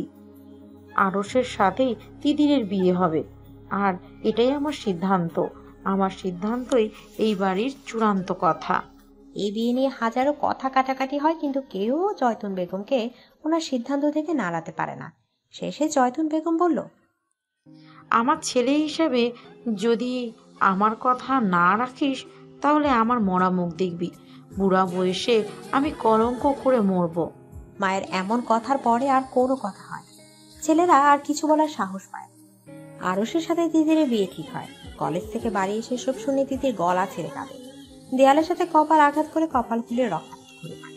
চিৎকার করে করে বলে, আম্মা, আমি কিন্তু বিয়ে করব না। এই বুড়িকে বিয়ে দাও। আমাকে কেউ বিয়ের কথা বললে আমি বিষ খেয়ে নিব। মেয়ের মুখে এমন কথা শুনে মহিবুল্লাহ খান এগিয়ে আসে। ওনার আম্মাকে উনি অনেক মান্যগণ্য করেন। মেয়ের গালে থাপ্পড় দিয়ে বলল, এত কথা বলছিস কেন? বিয়ে ঠিক হয়েছে, বিয়ে হবে, এত কথা বলবি না। তিতির রুমে গিয়ে আরফানকে ফোন দেয়, কিন্তু ফোন বন্ধ। বন্ধ ফোনের দিকে তাকিয়ে তিতির কেঁদে দেয়। তিতির সিদ্ধান্ত নেয় যে আরমানের কথা সবাইকে বলে দিবে। চোখ থেকে প্রিয় মানুষকে হারানো কোনো মানে হয় না। শেষবারের মতো সে আরফানের নাম্বারে ফোন দেয়। এবার ফোন রিসিভ হয়। পাশ থেকে আদরে কণ্ঠ ভেসে আসে, সরি সোনা, আমি ক্লাসে ছিলাম। তুমি কতগুলো ফোন দিয়েছো। আমাকে কি খুব বেশি মিস করছে আমার তিতিরটা? আমাকে তো বিয়ে দিয়ে দিচ্ছে। বাচ্চা মেয়েকে বিয়ে করবে কে? সত্যি আপনার বিশ্বাস হচ্ছে না? আরফান এবার চিন্তিত হয়। তিতিরে কান্না ভেজা গলা স্বর কানে লেগেছে, কপালে চামড়া কুচকে আসে। কি হয়েছে তিথির? কাঁদছো কেন? দাদি আমার বিয়ে ঠিক করে ফেলেছে। কার সাথে? আরুষ ভাইয়ার সাথে। আপনার রাগে কিরমির করে ওঠে। প্রথম দিন থেকে আরুষের দৃষ্টি অন্যরকম ছিল। একটা ছেলে আরেকটা ছেলের চোখের দৃষ্টি বোঝার ক্ষমতা আছে। আরফান আরুষের চোখের ভাষা বুঝতে পেরেছে, কিন্তু ভাবেনি ব্যাপারটা এত দূরে যাবে। তার ইচ্ছা করছে আরুষের গালে ঠাড়ি একটা থাপ্পড় দিতে। বেয়াদব লোক। আরফানের চুপ করে থাকতে দেখে তিতির বলল, আপনি কিছু বলুন, আমি কি করব? আপনাকে ছাড়া আর কাউকেই বিয়ে করব না। আর কাউকে বিয়ে করবে কেন? তুমি তো আমাকে বিয়ে করবে, আমার বউ হবে। কেউ মানবে না। তারপর আরফানকে বাড়ির পুরো ঘটনা বিস্তারিত জানায়। সব শুনে আরফান বলল, আমি সব ঠিক করে নেব, তুমি এত ঘাবড়ে যেও না। আমার ভয় হয় আপনাকে না হারিয়ে ফেলি। দূর পাগল, আমি তোমার আছি, তোমারই থাকবো, একটু হারাবো না। ভীষণ ভালোবাসি। আমি তো জানি আমার তিতির সোনা আমাকে কত ভালোবাসে। আমিও তিতিরকে ভীষণ ভালোবাসি। সে কি জানে? আরফানের উপর তিতির ভীষণ বিশ্বাস। সে জানে আরফান থাকতে কোনো বিপদ তাকে ছুঁতে পারবে না। আরফানের এই কথাগুলো তাকে অনেক সুখ দেয়। সে সুখী গলায় বলল, জানে, খুব ভালো করেই জানে। জানলে বিশ্বাস রেখো, তুমি আমার এই কথাটা মনে রেখো। আচ্ছা। আরফান ফোন রেখে ছোট একটা ব্যাগে প্রয়োজনীয় জিনিসপত্র নিয়ে বাড়ির উদ্দেশ্যে বেরিয়ে যায়। তার দাদি জয়তুন বেগমকে সে হাড়ে হাড়ে চেনে। একবার যেহেতু সবাইকে রাজি করিয়ে ছেড়েছে, সুতরাং বিয়ে না করানো পর্যন্ত শান্ত হবে না। শাহাবুদ্দিন খান চুপচাপ বসে আছেন, চোখের দৃষ্টি বেশ গম্ভীর। যে কেউ দেখলে বুঝতে পারবে যে উনি গভীর কোনো চিন্তায় মগ্ন। সালমা রাতের কাজকর্ম সেরে রুমে এসেছে অনেকক্ষণ, কিন্তু স্বামীর কোনো সারা শব্দ পাচ্ছে না। তার সাথে এ পর্যন্ত কোনো কথা বলেনি। সালমা এগিয়ে যায়, কাঁধে হাত রেখে বলল, কি ভাবেন? আম্মা হঠাৎ তিতিরকে কেন আরুষের বউ বানাতে যাচ্ছে? সালমা বেগম এই ব্যাপারটা নিয়ে নিজেও ভেবেছেন, কিন্তু শাশুড়ির ওপর কথা বলার সাহস কারণে। তার শ্বশুর ইহলোক ত্যাগ করার পরে সবাই তাদের আম্মাকে প্রাণ ভরে বলে। মায়ের উপর কথা বলে না, উনি যা বলে সেই কথাই চূড়ান্ত সিদ্ধান্ত হিসেবে গণ্য করা হয়। শাহাবুদ্দিন বলল, তিতিরের কান্নার শব্দ শুনছো? মেয়েটা বোধহয় এই সিদ্ধান্ত মানতে পারছে না। হ্যাঁ, সারাদিন কান্নাকাটি করেছে, দেওয়ালে মাথা ঠুকে কপাল ফুলিয়ে ফেলেছে। মহিবুল্লার তো মা রোলও। আরস তো দেখতে শুনতে ভালোই, কিন্তু তিতির এমন পাগলামি করছে কেন? ওর কি কোনো পছন্দ আছে নাকি? বাচ্চা মেয়ে, ওর কি পছন্দ থাকবে? তাছাড়া এমন কোনো ভাবভঙ্গিমা তো দেখিনি। আমাদের মারিয়াও কিন্তু বাচ্চাই ছিল, শান্ত ছিল, কোনো ভাবভঙ্গিমা ছাড়াই মাহমুদকে ভালোবেসেছে। আমরা কি তা টের পেয়েছি? সালমা কথাটা ভাবলেন, কথা সত্যি। মেয়েদের ওপর দেখে কখনো তাকে যাচাই করতে নেই। মহিবুল্লাহ বিছানায় সোজা হয়ে শুয়ে আছে। তানিয়া পাশে বসে বলল, শোনেন, বিয়েটা কি হওয়াই লাগবে? হ্যাঁ। তিতির রাজি না। ও রাজিতে কিছু আসা যায় না। আজকাল মেয়েদের সিদ্ধান্ত ছাড়া বিয়ে দেওয়া তো ভালো না, পরে সংসারে অশান্তি হয়। শোনো আম্মা, যেহেতু বলেছে তাহলে তিথিরের জন্য আরশই ঠিক। আমার মায়ের কোনো সিদ্ধান্ত ভুল হতে পারে না। আপনার কোনো কথা নেই? না, আমিও এই সিদ্ধান্তকে সমর্থন করেছি। তানিয়া দীর্ঘশ্বাস পেলে চুপ করে থাকে। তিথির এই বিয়েতে রাজি না। উনি ওর আরশের একমাত্র মেয়ে, জামাই করতে চান না, কিন্তু না চাইতেও করতে হবে। উনি যে নিরুপায়। রাত 2টার দিকে তিতিরের মনে হলো তার রুমে কেউ আছে। ড্রিম লাইটের আলো সে দেখতে পায় এক মানব এক দৃষ্টিতে তার দিকে তাকিয়ে আছে। এত রাতে তার রুমে কে আসতে পারে তা ভেবে তিতিরের গলা শুকিয়ে যায়। মনে মনে ভাবে এটা বুঝি আরশ। আরশকে ভেবেই তিতি চিৎকার করার প্রস্তুতি নেয়। মানুষটা বুঝেই তিতিরের মনের কথা স্পষ্ট শুনতে পেল, তাই তো তখনই আলতো করে তিতিরের গা ছুঁয়ে দেয়। তিতির চমকে ওঠে। অসময় প্রিয় স্পর্শ পেয়ে অবিশ্বাস্য চোখে তাকিয়ে থাকে। চোখ থেকে ঘুম ঘুম ভাব ছুটে পরিচিত প্রিয় পারফিউমের গন্ধে। বাড়ানো হাতটা আঁকড়ে ধরে নিজেকে বোঝাতে চায় এটা স্বপ্ন না, বাস্তব। আবছা অন্ধকারে আরফানের পরশম ভরা পুরুষালী পেশি বহুল হাতে তিতির পাগলের মতো চুমু দেয়। হাতটা টেনে গালে মিশিয়ে নেয়। তিতিরের কাছে আরফান বলল, পাগল মেয়ে। তিতির সত্যি পাগলের মতো কেঁদে ফেলে। হঠাৎ তিতিরের কান্নায় আরফান বিচলিত হয়। উঠে লাইট জ্বালিয়ে দেয়। তিতির আসাম করে বসে আছে। লাইটের আলোয় আরফান দেখতে পায় ফর্সা গায়ে তিতিরের কপাল, কালচে দাগ, রক্ত আসার কাটা দাগ স্পষ্ট। গোল গোল গালে আঙুলের ছাপ ফুলে উঠেছে। প্রিয়তম চেহারা এমন দাগ দেখে তার বুকটা মুচড়ে ওঠে। দ্রুত তিতিরের কাছে এগিয়ে যায়। নরম স্পর্শে তিতিরের কপাল ছুঁয়ে দেয়। গালের খোলা অংশে হাত বুলিয়ে বলল, এসব কি? বিয়ে দিয়ে দিচ্ছে, তাই রাগে দেওয়ালে আঘাত করেছি। তাই বলে নিজেকে আঘাত করতে হবে? আমি আছি না? আরফান ভীষণ যত্ন নিয়ে তিতিরের আঘাত ছুঁয়ে ছুঁয়ে দেখে। তিতির কিছুক্ষণ চুপ থেকে বলল, ভুল হয়েছে। জীবনে যেমন পরিস্থিতি আসুক না কেন, কখনো নিজেকে আঘাত করার কথা ভাববে না, মনে থাকবে? আর গালের আঘাতটা? আব্বা বিয়ে করবো না বলাতে মেরেছে। আরফান যত্ন আদর দিয়ে তিতির গা ছুঁয়ে দেয়। তারপর লাইট নিভে আস্তেই করে দুজন বাড়ি থেকে বেরিয়ে যায়। তিতির বারবার জিজ্ঞেস করে কোথায় যাচ্ছে, কিন্তু আরফান চুপ থাকে। এত রাতে আসতে গেলেন কেন? আমার প্রেমিকার বিয়ে হয়ে যাচ্ছে, আমি ঢাকায় বসে থাকবো? হোক বিয়ে, তাতে কি? আমাকে মেরে ফেলতে চাস নাকি? যদি মেরে ফেলতে চাস তাহলে বিয়ে করে নে। তিতির হেসে আরফানের হাত আঁকড়ে ধরে। আরফান আবার বলল, তুমি পারবে আমাকে ছেড়ে অন্য কাউকে বিয়ে করতে? আমিও মরে যাব। ইস, একদম আমার আত্মা তুমি। তিতিরের কথা শুনে আরফান হাসে। নদীর তীরে এসে থামার পরে তিতির মুগ্ধ চোখে নদীর দিকে তাকিয়ে থাকে। ভরা জ্যোৎস্নায় নদীর পানি টলমল দৃশ্য, আকাশে বিশাল থালার মতো চাঁদ, মাঝে মাঝে ঝিঝি পোকার লুকোচুরি চোখে পড়ছে।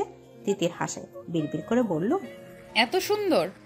বাড়িতে যাওয়ার সময় এমন দৃশ্য দেখে ভাবলাম আমার তিতিরকে এই সৌন্দর্য থেকে বঞ্চিত করা ঠিক হবে না, তাই তো তোমাকে নিয়ে আসলাম। মন ভালো লাগছে খুব। দুজনে ঘাটে বাঁধা একটা নৌকায় উঠে বসে। তিতির বলল, নৌকা চালাবে কে? আমিই চালাবো। আমি তোমার মাঝি উজান গাঙ্গে বৈঠা বাইয়া লইয়া যাবো শ্বশুর বাড়ি। যদি কন্যা থাকো তুমি রাজি? তিতির সারাদিনের কান্না টেনশন সব ভুলে আরফানের ছন্দ শুনে কিলকিল করে হাসে ওঠে। ভীষণ আহ্লাদে গলায় বলল, মাছি, আমারে তোমার মন মাঝারে নিয়ে যাও, যেখানে কেউ খুঁজে পাবে না। আরেকটু অপেক্ষা করো সুন্দরী, এই মাঝি তোমাকে সমুদ্রে ডুবিয়ে আবার উঠাবে। সাঁতার জানো তো? সাঁতার জানি না, তবে মাছির সাথে থাকতে চিন্তাও করি না। মাঝি শিখাবে। হ্যাঁ, খুব ভালো করে শিখাবো। তিতির নৌকার পাটাতনে মাথা রেখে শুয়ে পড়ে। আরফানের দিকে তাকিয়ে বলল, সারা জীবনের জন্য তুমি আমার মাঝি হয়েই থেকো, আমার উজান ঘাটের মাঝি থাকবো। শুনছো চাঁদ, এই মাঝি আমার, শুধু আমার। তুমি সাক্ষী থাকলে কিন্তু। তিতির তারা ভরা আকাশের দিকে তাকিয়ে মুগ্ধ হয়। এত সুন্দর রাতের আকাশে আগে কখনো দেখেনি, কিংবা কখনো এর রূপ উপভোগ করার চেষ্টাও করেনি। আজকে এমন মধুর রাত উপভোগ করানোর জন্য সে আরফানের উপর কৃতজ্ঞ। মাছ ধুতিতে যাওয়ার পরে আরফান নৌকার বইটা তুলে নেয়, ধীর পায়ে এগিয়ে তিতিরের কাছে যায়।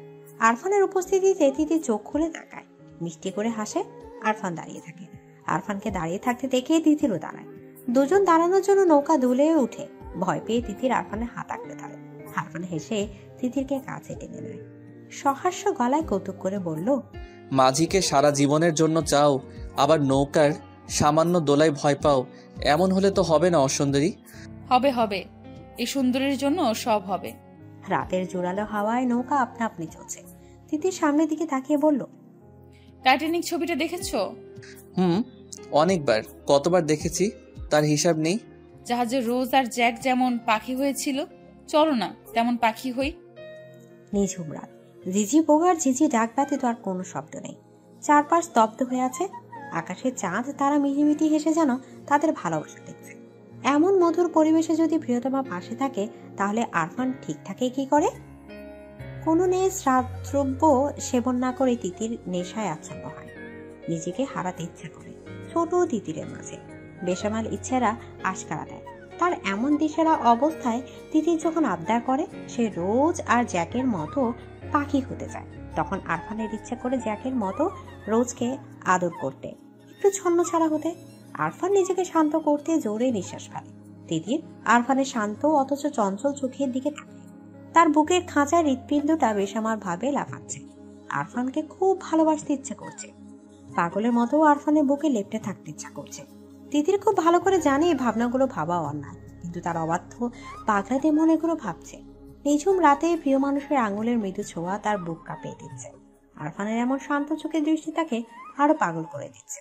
আরফানের গায়ের ভীষণ পরিচিত গ্রামটা এত ভালো লাগছে। আরফান হাসে, হাতে দিয়ে তিতিরের দুহাত আঁকড়ে ধরে পাখির মতো ডানা মেলে। দুজন চোখ বন্ধ করে রাখে। খোলা নদীর উত্তাল বাতাসে কপত কপতিকে নিবিড় ভাবে ছুঁয়ে যায়। আরফান তিতিরের কানের কাছে মুখ নিয়ে ফিসফিস করে বলল, ভালো লাগছে? ভীষণ। আরফান তিতিরের দিকে তাকিয়ে থাকে। তিতির আরফানের বুকে পিঠ লাগিয়ে সামনে তাকিয়ে চোখ বন্ধ করেছিল। কিন্তু হঠাৎ অনুভব করে গলার ঠোঁটের স্পর্শ।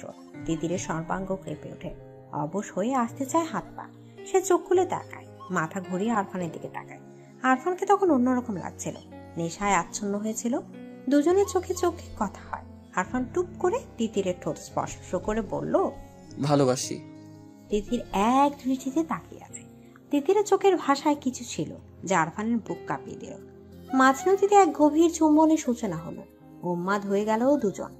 কিছুক্ষণ পর আরফান শক্ত করে তিতিরকে আঁকড়ে ধরে ফিসফিস করে বলল, আমি সবাইকে মানিয়ে জলদি বিয়ে করে নেব, প্রমিস। তুমি খুব দুষ্টু, আমি তোমাকে বিয়ে করব না। কাকে করবে? আরশকে? না, তোমাকে। নৌকার পাটাতনে দুজন শুয়ে আকাশের দিকে তাকিয়ে থাকে।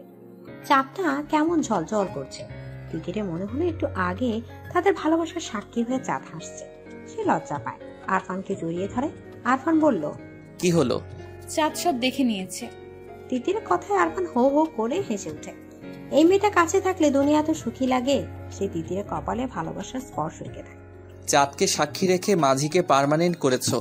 চাঁদকে সাক্ষী রেখেই মাঝির আদরে আদুরে বলে, তুমি আমার মাছি। আজকে আমার তিতির আমাকে তুমি করে বলছে। মাছি তো খুব দুষ্টু। আরফান হাত বাড়িয়ে নদী থেকে পানি এনে তিতিরের গায়ে দেয় আর বলে, মাঝিরা দুষ্টুই হয় গো সুন্দরী। গভীর রাত, সবাই ঘুমালেও মারিয়ার চোখের তারায় যেন ঘুম দেখা নেই। মাহমুদ তার ঘুম করে নিয়েছে। কি নিদারুণ ব্যথায় তাকে জড়িয়ে রেখেছে, তাকে লোকটা জানে। উনি এত নিষ্ঠুর, এটা মারিয়া জানা ছিল না। আগে না হয় মারিয়া ওনার কেউ ছিল না, কিন্তু এখন তো মারিয়া ওনার স্ত্রী। এটা মানা গেল যে সারাদিন কাজ নিয়ে ব্যস্ত থাকে, তাই না মারিয়ার কথা মনে পড়ার সময় পায় না। কিন্তু রাতে কি কাজ করে? এমন একান্ত নিরিবিলি রাতে কি তার কথা মনে হয় না? মাহমুদের কথা ভাবতে ভাবতে মারিয়ার গাল ভিজে ওঠে। কান্না করা যেন তার নিয়মিত রুটিন হয়ে গিয়েছে। মাহমুদ বাড়ি আসা না, এটা একরকম শাস্তি। কিন্তু মোবাইলের নাম্বার ব্ল্যাক লিস্টে রাখার মানে কি? মারিয়া যে যোগাযোগ করবে এমন একটা রাস্তাও সে খুলে রাখেনি। মারিয়া হঠাৎ বুঝতে পারে তার মোবাইলটা মৃদু কেঁপে উঠেছে। সে পানি ভরা চোখে ঝাপসা দৃষ্টি মেলে মোবাইলের দিকে তাকায়। এত রাতে কে ফোন দিবে? মাহমুদের কল দেখে আনন্দে মারিয়ার দম বন্ধ হয়ে যায়। কাঁপা কাঁপা হাতে ফোন রিসিভ করতে গেলেই তা কেটে যায়। মারিয়া হতভম্ব হয়ে তাকিয়ে থাকে। ফোন রিসিভ করার আগেই কেটে গেল। আফসোসে মারিয়া মরে যেতে ইচ্ছা করলো। তখনই আবার ফোন এলো। মারিয়া সাথে সাথে রিসিভ করে, কিন্তু কথা বলতে পারে না। কোন এক অজানা কারণে তার গলা দিয়ে কথা আসছে না। মাহমুদ বোধহয় তার কথায় অপেক্ষায় ছিল। সে চুপ দেখে মাহমুদ বলল, মারিয়া। মারিয়া কেঁপে ওঠে, চোখ বন্ধ করে মাহমুদের গলার স্বর অনুভব করে। মাহমুদ আবার বলল, ঘুমিয়ে গেছো? না। এত রাত হলো, ঘুমাওনি কেন? আপনি বাড়ি আসেন না কেন? বাড়ি আসবো কেন? কেন আসবেন জানেন না? ও আচ্ছা। কি আচ্ছা? আসতে হবে না। তুমি কি আমার উপর রাগ করে আসছো? না। মারিয়া শোনো, হুম। তোমার জন্য একটা সারপ্রাইজ আছে। কি সারপ্রাইজ? কালকে বাড়ি আসছি। মারিয়ার হাত পা ঠান্ডা হয়ে যায়। তাকে একরাশ লজ্জা এসে জাপটে ধরে। সে কট করে ফোনটা কেটে দেয়। ইস, এত লজ্জা লাগছে কেন? সকালে ঘুম ভাঙার পর তিতিরের ঠোঁটের কোণে মিষ্টি হাসি লেগে থাকে। খুশি মনে নাস্তা করতে যায়। খাবার টেবিলে এমন হাস্যোজ্জ্বল চেহারা তিতিরকে দেখে সবাই অবাক হয়। কালকে সারাদিন বিয়ে করবে না বলে কান্নাকাটি করছে, আর আজকে কিনা এত খুশি। সবাইকে তার দিকে এমন করে তাকিয়ে থাকতে দেখে তিতির ভ্রু কুঁচকায়। ইশারায় জিজ্ঞেস করে, কি? জয়তুন বেগম আরফানের মা সালমা দিকে তাকিয়ে বলল, দেখেছো সালমা, বিয়ের কথা শুনলে প্রথম প্রথম মেয়েরা একটু কাঁদেই, তারপর ঠিক হয়ে যায়। জয়তুন বেগমের কথা শুনে তিতিরের মুখে হাসি উবে যায়। সে যে আরফানের সান্নিধ্যে এসে এমন খুশি হয়েছে তা কি করে বুঝবে? মুখ অন্ধকার করে বলল, এই জন্যই কি হাসতেও পারবো না? আমি বলেই দিয়েছি বিয়ে করব না। তুমি বেশি বুঝো দাদি। মহিবুল্লাহ তার মায়ের প্রতি অগাধ সম্মান। তার মায়ের মুখের উপরে কথা বলা একদম পছন্দ করেন না। মেয়ের এমন চটাং চটাং কথায় উনি বিরক্ত হয়। রেগে বলল, তোমাকে জন্ম দিয়ে বড় করেছি, এবার বিয়ে দেব। একদম বেশি কথা বলবে না, আমার সবার থেকে ভালো বোঝে। উনি যেহেতু বলেছে বিয়ে দিতে, তাহলে বিয়ে হবেই, বরং মঙ্গলজনক হবে। তিতি স্তব্ধ হয় তার আব্বার দিকে তাকিয়ে আছে। মঙ্গল? আরফানকে ছাড়া তার কোনো কিছুই মঙ্গল হবে না। ওনাদের সবার মনোভাব দেখে মনে হচ্ছে যে কোনো মুহূর্তে বিয়ে হয়ে যেতে পারে। সে আশেপাশে মাথা ঘুরিয়ে আরফানকে খুঁজে, কিন্তু কোথাও আরফান নেই। তিতির বিমর্ষ হয়। আরফান তাকে বলেছিল সে সবাইকে বুঝিয়ে বলবে, কিন্তু এখন এই মুহূর্তে মানুষটাকে দেখতে পাচ্ছে না। অথচ এখনই কথাটা বলার সুযোগ ছিল। তিতির খাবার রেখে উঠে তার রুমে চলে যায়। তার পিছু পিছু আরশও যায়। সবাই যেন ব্যাপারটা দেখেও দেখলো না। ওনাদের ধারণা দুজনের বিয়ে হবে। এখন একটু আলাদা কথা বলতেই পারে। আরশ গিয়ে তিতিরের খাটে বসে। তিতির আরশের দিকে তাকিয়ে বলল, কি ব্যাপার ভাইয়া, এখানে এসেছেন কেন? হবু বউয়ের কাছে আসতে সমস্যা কি? আপনার হবু বউকে? তুমি? আমি আপনাকে বিয়ে করব না, এই আশায় ঘুম নষ্ট করবেন না। না, এখন তো মন ভরে ঘুমাচ্ছি, বিয়ের পরে ঘুমের ব্যাঘাত ঘটাবো। আরফান হাই তুলতে তুলতে রুমে ঢুকে তিতিরের বিছানায় শুয়ে আরশের দিকে তাকিয়ে পড়ল। ঘুমের ব্যাঘাত ঘটাবেন কেন? সুখে না দুঃখে? তিতিরের বিছানায় আরফানকে এমন সহজ স্বাভাবিকভাবে শুয়ে থাকতে দেখে আরশ বিরক্ত হয়। তার প্রশ্ন বলল, বিয়ের পর মানুষ নিশ্চয় সুখে থাকে। এত পড়ালেখা করে কি করলি যদি এটাই না বুঝিস? না মানে দুঃখেও তো ঘুম আসতে পারে। তিতির আমাকে কোনো দুঃখ দেবে না, তাই না তিতির? আমি তো আপনাকে বিয়েই করব না। তিতিরের কথায় আরফান হো হো করে হেসে ওঠে। আরশ বলল, তা আজকে রাতেই দেখা যাবে। আরশের কথায় দুজনেই চমকে যায়। তিতির বলল, মানে? বলা বারণ, সময় মতো জানতে পারবে। আরশ চলে গেল। তিতির স্তব্ধ হয়ে তাকিয়ে থাকে। আরফান হাতের ইশারায় তিতিরকে চুমু দিয়ে বলল, নো চাপ বেবি, मैं हूं ना। তিতির হাসে। আরফান উঠে বেরিয়ে যায়। যাওয়ার আগে তিতিরে কপালে পড়ে থাকা চুলগুলোতে ফু দিয়ে আরো এলোমেলো করে দিয়ে বলে, তুমি আমাকে বিয়ের প্রস্তুতি নাও, দেখা যাবে যে কোনো মুহূর্তে এসে বলবো কবুল বলো তিতির। আরফানের পাগলামিতে তিতির হাসে। আরশের পক্ষে যদি বাড়ির সবাই থাকে তাহলে আরফানের পক্ষে শুধুমাত্র সে থাকবে, আর তার ধীর বিশ্বাস যে আরফান তাকে নিজের করে নিতে পারবে। দুপুর হতে হতে আরফান আর তিতির এটা বুঝতে পারে যে আরশের সাথে আজকে বিয়ে হয়ে যাবে। আরফান হাসে। সন্ধ্যা নাগাদ সবার অগোচরে তিতিরকে নিয়ে বেরিয়ে যায়। ঘন্টাখানেক পর দুজন ফিরে আসে। বাড়িতে ততক্ষণে হট্টগোল পড়ে গিয়েছে। শাহাবুদ্দিন আরফানের সামনে দাঁড়িয়ে বলল, কোথায় গিয়েছিলি? আমরা বিয়ে করেছি আব্বা। তিতির সুখ নাকি দুঃখ কোনটা অনুভব করছে সেটা তার বোধগম্য হচ্ছে না। তার শরীর মৃদু কাঁপছে। আরফানের হঠাৎ সিদ্ধান্তে সে তৎক্ষণাৎ ভাবনায় পড়ে গিয়েছিল। সবাইকে না জানিয়ে বিয়ের মতো এমন গুরুত্বপূর্ণ সিদ্ধান্ত একা নেয়া কি যে সে কথা? কিন্তু তার আরফানের দিকে তাকে মনে হলো এখন এই মুহূর্তে সে সায় না জানায় তাহলে সারা জীবনের জন্য প্রিয় মানুষকে হারিয়ে অপ্রিয় মানুষের বুকের অনিচ্ছা যেতে হবে। গুমড়ে কেঁদে মরতে হবে আজীবন। তিতি চোখ বন্ধ করে সিদ্ধান্ত নেয়। আরফান তো বাইরে কোনো ছেলে না, সবার চেনা জানা নিজেদের ছেলে। হয়তো প্রথমে একটু ঝামেলা হবে, কিন্তু পরে তো সব ঠিক হয়ে যাবে। কিন্তু এখন যদি সবার ভয়ে তার দিকে আরফানের বাড়িতে দেয়া হাতটা শক্ত করে না ধরে, তাহলে এই মানুষটাকে সারা জীবনের জন্যও হারাতে হবে। এটা তিতির কখনোই মানতে পারবে না। তাছাড়া তার ভালোবাসা কি এতই ঠুনকো নাকি যে হাত ছেড়ে দেবে? সবার রুদ্র মূর্তি দেখে তিতিরে বুকটা ধরাস ধরাস করে কেঁপে ওঠে। সে আরফানের পেছনে গিয়ে দাঁড়ায়। সবকিছু আরফানই মোকাবেলা করবে। আরফান তার সদ্য বিবাহিত স্ত্রীর দিকে তাকে বুঝতে পারে তিতির ভয় পাচ্ছে। সে সবার অগোচরে হাতের মৃদু চাপে তাকে আশ্বস্ত করে দেয়। তিতির আরফানের পিঠের কাছের শার্ট শক্ত করে থাকে। শাহাবুদ্দিন খান আরফানের দিকে শক্ত চোখে তাকিয়ে আছে। আরফান সবার দিকে তাকিয়ে মনোভাব বোঝার চেষ্টা করছে। শাহাবুদ্দিন খান কোনো কথা না বলে ঠাস করে আরফানের গালে থাপ্পড় দিয়ে ফেলে। ওনার এমন কাজে উপস্থিত সবাই হতভম্ব হয়ে যায়। শাহাবুদ্দিন খান আর মারার আগে সালমা বেগম ছেলেকে আঁকড়ে ধরে বাধা দেয়। গায়ে হাত তুললেন কেন? ছেলে কি এখনো ছোট আছে? যা বলার মুখে বললেন। তুমি সামনে দাঁড়িয়েছো কেন? ওকে কথা বলতে দাও। সালমা বেগম শুনে দাঁড়ান। আরফান মাথা নিচু করে দাঁড়িয়ে আছে। আরফানের এখনো বিশ্বাস হচ্ছে না সে তার আব্বা তাকে মেরেছে। তার মুখের থমথম ভাব পেছনে দাঁড়ানো তিথির ওটের। সে ডুকরে কেঁদে ওঠে। শাহাবুদ্দিন খান বলল, এমন কাজ করার মানে কি? বিয়ের বয়স হয়েছে না? বিয়ের বয়স হলে আমাকে বলতি। তাছাড়া বিয়ে করার জন্য কি দেশে আর কোনো মেয়ে ছিল না? ওর ভাই আমার বোনকে বিয়ে করেছে, তাই আমি ওকে বিয়ে করেছি। আরফানের এমন যুক্তি শুনে সবাই হতভম্ব হয়ে যায়। জয়তুন বেগমের সিদ্ধান্ত যে আরফান তাদের এমন হাতের তুড়িতেই নষ্ট করে দেবে তা কে জানতো? উনি রাগে লাল হয়ে বলল, বিয়াদবের মতো কথা বলিস না। আরফান তার দাদির দিকে তাকায় কিন্তু কিচ্ছু বলে না। শাহাবুদ্দিন খান বলল, মাহমুদ মারিয়াকে বিয়ে করেছে বলে তুই তিতিরকে বিয়ে করেছিস? হ্যাঁ। এটা কোনো কারণ হতে পারে না, সঠিক কারণ বল। এটাই কারণ। শাহাবুদ্দিন খান ওনার ছেলেকে ভালো করে চেনেন। ছেলের মুখের কথা এক চোখের ভাষায়। উনি গম্ভীর গলায় বলল, থাপড়ে দাঁত ফেলে দেবো বেয়াদব। আরফান তার আব্বার রাগ সম্পর্কে ধারণা আছে। সে গম্ভীর গলায় কারণটা বলল। মুখের ভাব এমন যেন খুবই গুরুত্বপূর্ণ কার্য সম্পাদন করেছে। আমি তিতিরকে ভালোবাসি। আরফানের এমন সরল স্বীকারোক্তিতে সবাই হতবাক। সে কিরকম প্রতিক্রিয়া দেবে সেটাই বুঝে উঠতে পারছে না। আরফান আর তিতিরের মাঝেও যে এমন সম্পর্ক থাকতে পারে তা বোধহয় কারো মাথায় ছিল না। সবাই যখন আশ্চর্য হয়ে কথা বলার ভাষা হারিয়ে নির্বাক, তখন শাহাবুদ্দিন খান স্বাভাবিক যেন উনি এই ব্যাপারে সম্পূর্ণ জানতেন। ভালোবাসি সেটা বললেই হতো, এমন কাজ করার দরকার কি? বলার সুযোগ ছিল নাকি? তার আগেই যে বিয়ে দিয়ে দিচ্ছেন। আর তিতিরকে বিয়ে দেওয়ার ব্যাপারটা কি আমি বসে বসে দেখব? তাই বলে তুই তিতিরকে জোর করে বিয়ে করেছিস? আরফান তিতিরের দিকে তাকায়, যেন তিতিরের থেকে প্রেমের স্বীকারোক্তি শুনতে চাইছে। তিতির যেন আরফানের চোখের ভাষা নিমিষে বুঝে গেল। সে কাঁপা কাঁপা অধর মিলে আর বড় আব্বুর দিকে তাকিয়ে বলল, বড় আব্বু, এই বিয়েতে আমার সম্মতি ছিল।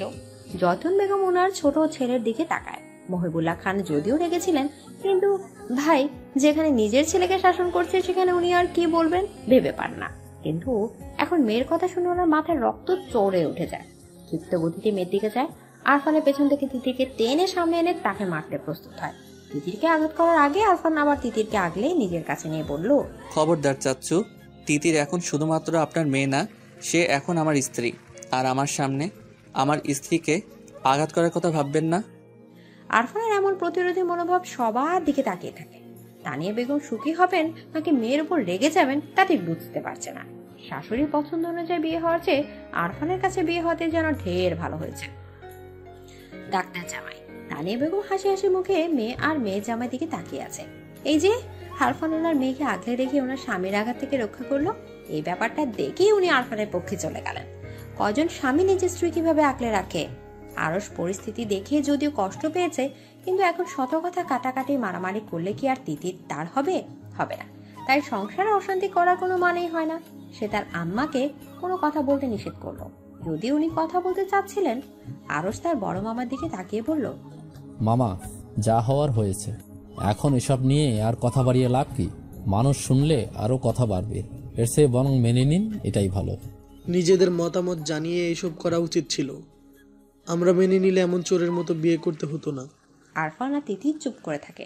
ওদের এমন চুপ করে থাকতে দেখে যেন শাহাবুদ্দিনের রাগ হু হু করে বাড়ে। বেয়াদব দুটো, কথা বলিস না কোনো। নির্লজ্জের মতো কাজ করে এখন চুপ করে আছিস, যা রুমে যা। আরফান হাসে। তিতিরের হাত ধরে তাকে রুমের দিকে নিয়ে যেতে যায়। তার কাছ থেকে শাহাবুদ্দিন খান বলল, এই বেয়াদব, ওকে কোথায় নিয়ে যাচ্ছিস? আমার রুমে। কেন? আমার বউ তো আমার রুমেই থাকবে। সালমা, এই বেয়াদবকে বলো এমন অনুমতিবিহীন নির্লজ্জের মতো বিয়ে করছে, কিন্তু তিতিরের ইন্টারমিডিয়েট পাশ করার আগে যেন ওর দিকে পা না বাড়ায়। বেয়াদব ছেলে নিজের গোল্লায় যাবে, মেয়েটাকেও নেবে। আরফান হতবিহ্বল চোখে তার আব্বার দিকে তাকিয়ে থাকে। এটা কি ধরনের শাস্তি? বউ কাছে না দিয়ে শাস্তি দিয়ে কি তাকে মেরে ফেলতে চাইছে? তার মনে হচ্ছে এই শাস্তির চাপে সে মরে যাবে। সবাই গম্ভীর মুখে যার যার রুমে চলে গেল। তিতিরও আরফানের দিকে তাকিয়ে তার রুমে চলে যায়। আরফান চুপচাপ তার রুমে চলে যায়। বিয়ে করলো কেন যদি বউর কাছে না থাকে? মাহমুদ বাড়ি এসে সব শুনে কিছুক্ষণ থমকে বসেছিল। আরফান তিতিরকে পছন্দ করে সেটা তার চোখেই পড়েনি। সে মূলত আজকে আরও সাথে তিতিরের বিয়ে এই উপলক্ষে এসেছিল। বাড়ি এসে শুনে বিয়ে ঠিকই হয়েছে, কিন্তু পাত্র বদলে গিয়েছে। সে খাওয়া দাওয়া করে রুমে যায়। রুমে যাওয়ার সাথে সাথে মেয়ের সুভাষ নাকে আসে, আর তাতেই বুকের ভেতরটা কেমন ধিম ধিম তালে জানিয়ে দেয় এই রুমে তার প্রিয়তমা থাকে। মারিয়া বারান্দায় দাঁড়িয়ে আছে। মাহমুদের সামনে যেতে তার লজ্জা লাগছে। মাহমুদ মারিয়ার কাছে এসে দাঁড়ায়। মাহমুদের উপস্থিতি টের পেয়ে সে কেঁপে ওঠে, নিঃশ্বাস বন্ধ করে দাঁড়িয়ে থাকে। মাহমুদ চুপচাপ মারিয়ার গায়ের মৃদু শিহরণ দেখে। কিছুক্ষণ পর বলল, কি ব্যাপার, ভালো আছো? মারিয়া হাসি মুখে মাহমুদের দিকে তাকায়। তার অধিকাঙ্ক্ষিত পুরুষ তার দিকে কেমন হাসি হাসির চেহারা নিয়ে তাকিয়ে আছে। মাহমুদ মারিয়াকে কিছু বলতে না দেখে বলল, চুপ করে থাকলে কি আবার চলে যাব, সেটাই চাইছো নাকি? মারিয়ার চোখে পানি চলে আসে। চলে যাবে? কত কান্না! আল্লাহ দরবারে ফরিয়াদ করেছে যেন মাহমুদ ফিরে আসে। ফিরে এসেছে, কিন্তু এখন আবার চলে যাওয়ার হুমকি দিচ্ছে কেন? মারিয়ার কান্না ভেজা মুখের দিকে তাকিয়ে মাহমুদ বলল, আজ যাব না। আপনি আমাকে এমন যন্ত্রণাদায়ক শাস্তি দিচ্ছেন কেন? তুমি তোমাকে শাস্তি দিয়েছো। কিভাবে? নিজেকে শেষ করে দিতে চাইছো। এর থেকে বড় শাস্তি আর কি হতে পারে? মারিয়া অবাক হয়ে মাহমুদের দিকে তাকিয়ে আছে। মাহমুদ হেসে বলল, ভালোবাসি। মারিয়া লজ্জা পায়। লাজুক হেসে রুমে চলে যায়। সেদিকে তাকিয়ে মাহমুদ বলল, রুমে গেলে তো আর লজ্জা পাবে, লজ্জাবতী বউ। মাহমুদ রুমে যায় না, নিজেকে প্রস্তুত করে মারিয়াকে প্রস্তুত হতে সময় দেয়। সত্যি বলতে তার লজ্জা লাগছে। বিয়ে করা বউয়ের কাছে যেতে এত লজ্জা লাগছে, তা থেকে আকাশের ক্ষয়ে যাওয়া চাঁদ মিটিমিটি হাসে, সেই হাসির সাথে মাহমুদেরও হাসি প্রশস্ত হয়। রাত 12টা। তিতিরের সাথে তানিয়া আক্তার ঘুমোতে এসেছে। এই ঘুমানোর হুকুম ওনার ভাসুরের দেয়া। আরো একটি হুকুম জারি হয়েছে, তা হলো আগামী 1 বছর আরফান বাড়িতে আসতে পারবে না। আরফান চুপচাপ তাদের সায় জানিয়েছে। এসব ভাবতে ভাবতে তিতিরের মোবাইলের আলো জ্বলে ওঠে। আরফানের নাম্বার দেখে তিতির তার মায়ের দিকে তাকায়। তানিয়া বেগম এতক্ষণে মেয়েকে হাজারো প্রশ্ন করে জর্জরিত করে ফেলেছে। মোবাইলে আলো দেখে বলল, ফারহান ফোন দিয়েছে তাই না? ভাইজান তোদের ভালোর জন্যই এসব বলেছে, কিন্তু যা আজকে কথা বল। তিতির হাসি মুখে বারান্দায় চলে যায়। মোবাইল রিসিভ করে বলল, এত রাতে কি চাই? আকাশে এত সুন্দর চাঁদ, অথচ আমি চাঁদহীন। এই নিষ্ঠুর পৃথিবীতে বাঁচতে চাই না। আমাকে বাঁচাতে চাইলে এখনই আমার বউ চাই। তিতির খিলখিল করে হাসে। আরফান বলল, হেসো না সুন্দরী, আমার বুকে আগ্নেয়গিরি লাভা ফুটছে আর তুমি হাসছো। আমার কি করা উচিত? আমার দুঃখে তোমার দুঃখী হওয়া উচিত। আফটার অল কাছে থাকলে আমার মতো একটা চকলেট বয় পেতে, এখন তার পাচ্ছ না, সেই দুঃখে দুঃখী হও। তিতির আরফানের মন খারাপের আবহাওয়া ঠিক টের পায়। তারও যে খারাপ লাগছে না তা নয়, তারও খারাপ লাগছে। ছটফট করছে বুকের ভেতরটা। সে আস্তে করে বলল, আচ্ছা আব্বা, এটা একটা কাজ করলেন বলো? বিয়ে করেছি অথচ বউ কাছে নেই, আজব। বিয়ে করলেই বউ কাছে থাকতে হবে? 100% থাকতে হবে। বিয়ে করার পরেও যদি বউয়ের বদলে কোলবালিশ বুকে নিয়ে থাকতে হয়, তাহলে কিভাবে হবে? এই শোকে যদি আমি শুকিয়ে মরে যাই, তার দায়ভার কে নিবে? তুমি? বিয়ে করে ফায়দা কি হলো ভাই? আমি সারা জীবনের জন্য আপনার হয়ে গেলাম, এইটাই লাভ। হ্যাঁ বুঝেছি। সেটাই কি যথেষ্ট না? যথেষ্ট। তাহলে আর কি? আমার যে বিয়ে বিয়ে ফিলিংস আসছে না, এর জন্য বউ চাই। হ্যাঁ, বিয়ের পরে বউকে জড়িয়ে ধরতে না পারলে, আদর করতে না পারলে কি করে মনকে বোঝাবো যে আমার একটা নাদুস নুদুস বউ আছে? মাহমুদ আর মারিয়াও তো আমাদের বয়সী, ওরা তো একসাথে থাকছে, তাহলে আমরা কি অপরাধ করেছি? সেটা আপনার আব্বাকে বোঝান। আরফানের ভীষণ রাগ হলো। মেয়েটা কি তার অব্যক্ত কথাটা বুঝতে পারছে না? সে ফোন কেটে দিল। তারপর চুপচাপ রুমে চলে গেল। কালকে ঠিকই সে ঢাকা চলে যাবে। এই মেয়ে স্বামীর কথা বোঝে না, বোকা। সকালে তিতির সোফায় বসে মোবাইল দেখছিল, তখন আরফান তার পছন্দের আইসক্রিম এনে তার সামনে বাড়িয়ে দেয়। তিতির প্রচন্ড খুশি হয়। খুশির ঠেলায় মনে মনে আরফানের নাকের ডগায় চুমু খায়। হাত বাড়িয়ে বক্স ধরতে গেলে আরফান সরে যায়। তার পাশে বসে আয়েশ করে আইসক্রিম খেতে আরম্ভ করে। আরফানের এমন কাজে তিতির আশ্চর্য হয়ে তার দিকে তাকিয়ে থাকে। প্রিয় জিনিস না দেয়াতে এত রাগ লাগছে। আরফান আইসক্রিম খেতে খেতে বলল, কেমন লাগে আপু? একটু দেন না। একটু না, তোর খাটাস বড় বাবা আমাকে বউ থেকে বঞ্চিত করেছে। বিয়ে করার পরেও আমাকে সিঙ্গেল রাত পার করতে দিয়েছে। তুই কি ভেবেছিস আমি তোকে খেতে দেব? কখনো না।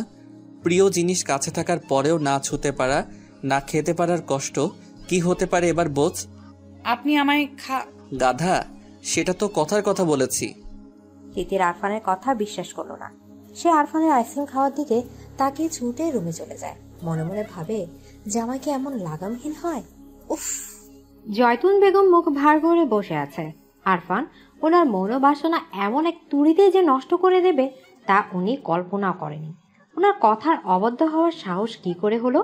ছেলেটা এত বেয়াদব তা আগে কখনোই চোখে পড়েনি। নাতির সামান্য আবদার রাখতে না পারার কষ্টে মুখ ভার করে সোফায় বসে আছে। এ বাড়ির ছেলে মেয়েগুলো এত খারাপ, একটা আরেকটার সাথে প্রেমে মশগুল হয়ে গেছে। মান সম্মান পুরো শেষ। আরশ রুম থেকে বেরিয়ে তার নানির বিষণ্ণ চেহারা দেখে তাকিয়ে ভ্রু কোচকায়। তার নানি আর মা একটু বেশি প্রতিক্রিয়া জানাচ্ছে, যা মোটেও শোভন না। হ্যাঁ, সে তিতিরকে পছন্দ করেছিল। বিয়ে করার আশা বুকে মাথা নাড়া দিয়ে উঠেছিল। কালকে তিতির আর আরফানকে স্বামী স্ত্রী রূপে দেখে তার যে খারাপ লাগেনি এটা একদম মিথ্যে কথা। তারও কিঞ্চিত খারাপ লেগেছে। ঘন মেঘে মনটা নিমিষে ভরে গিয়েছিল, কিন্তু সে তো আর বাচ্চা না। সঠিক ভুল বোঝার ক্ষমতা তার রয়েছে।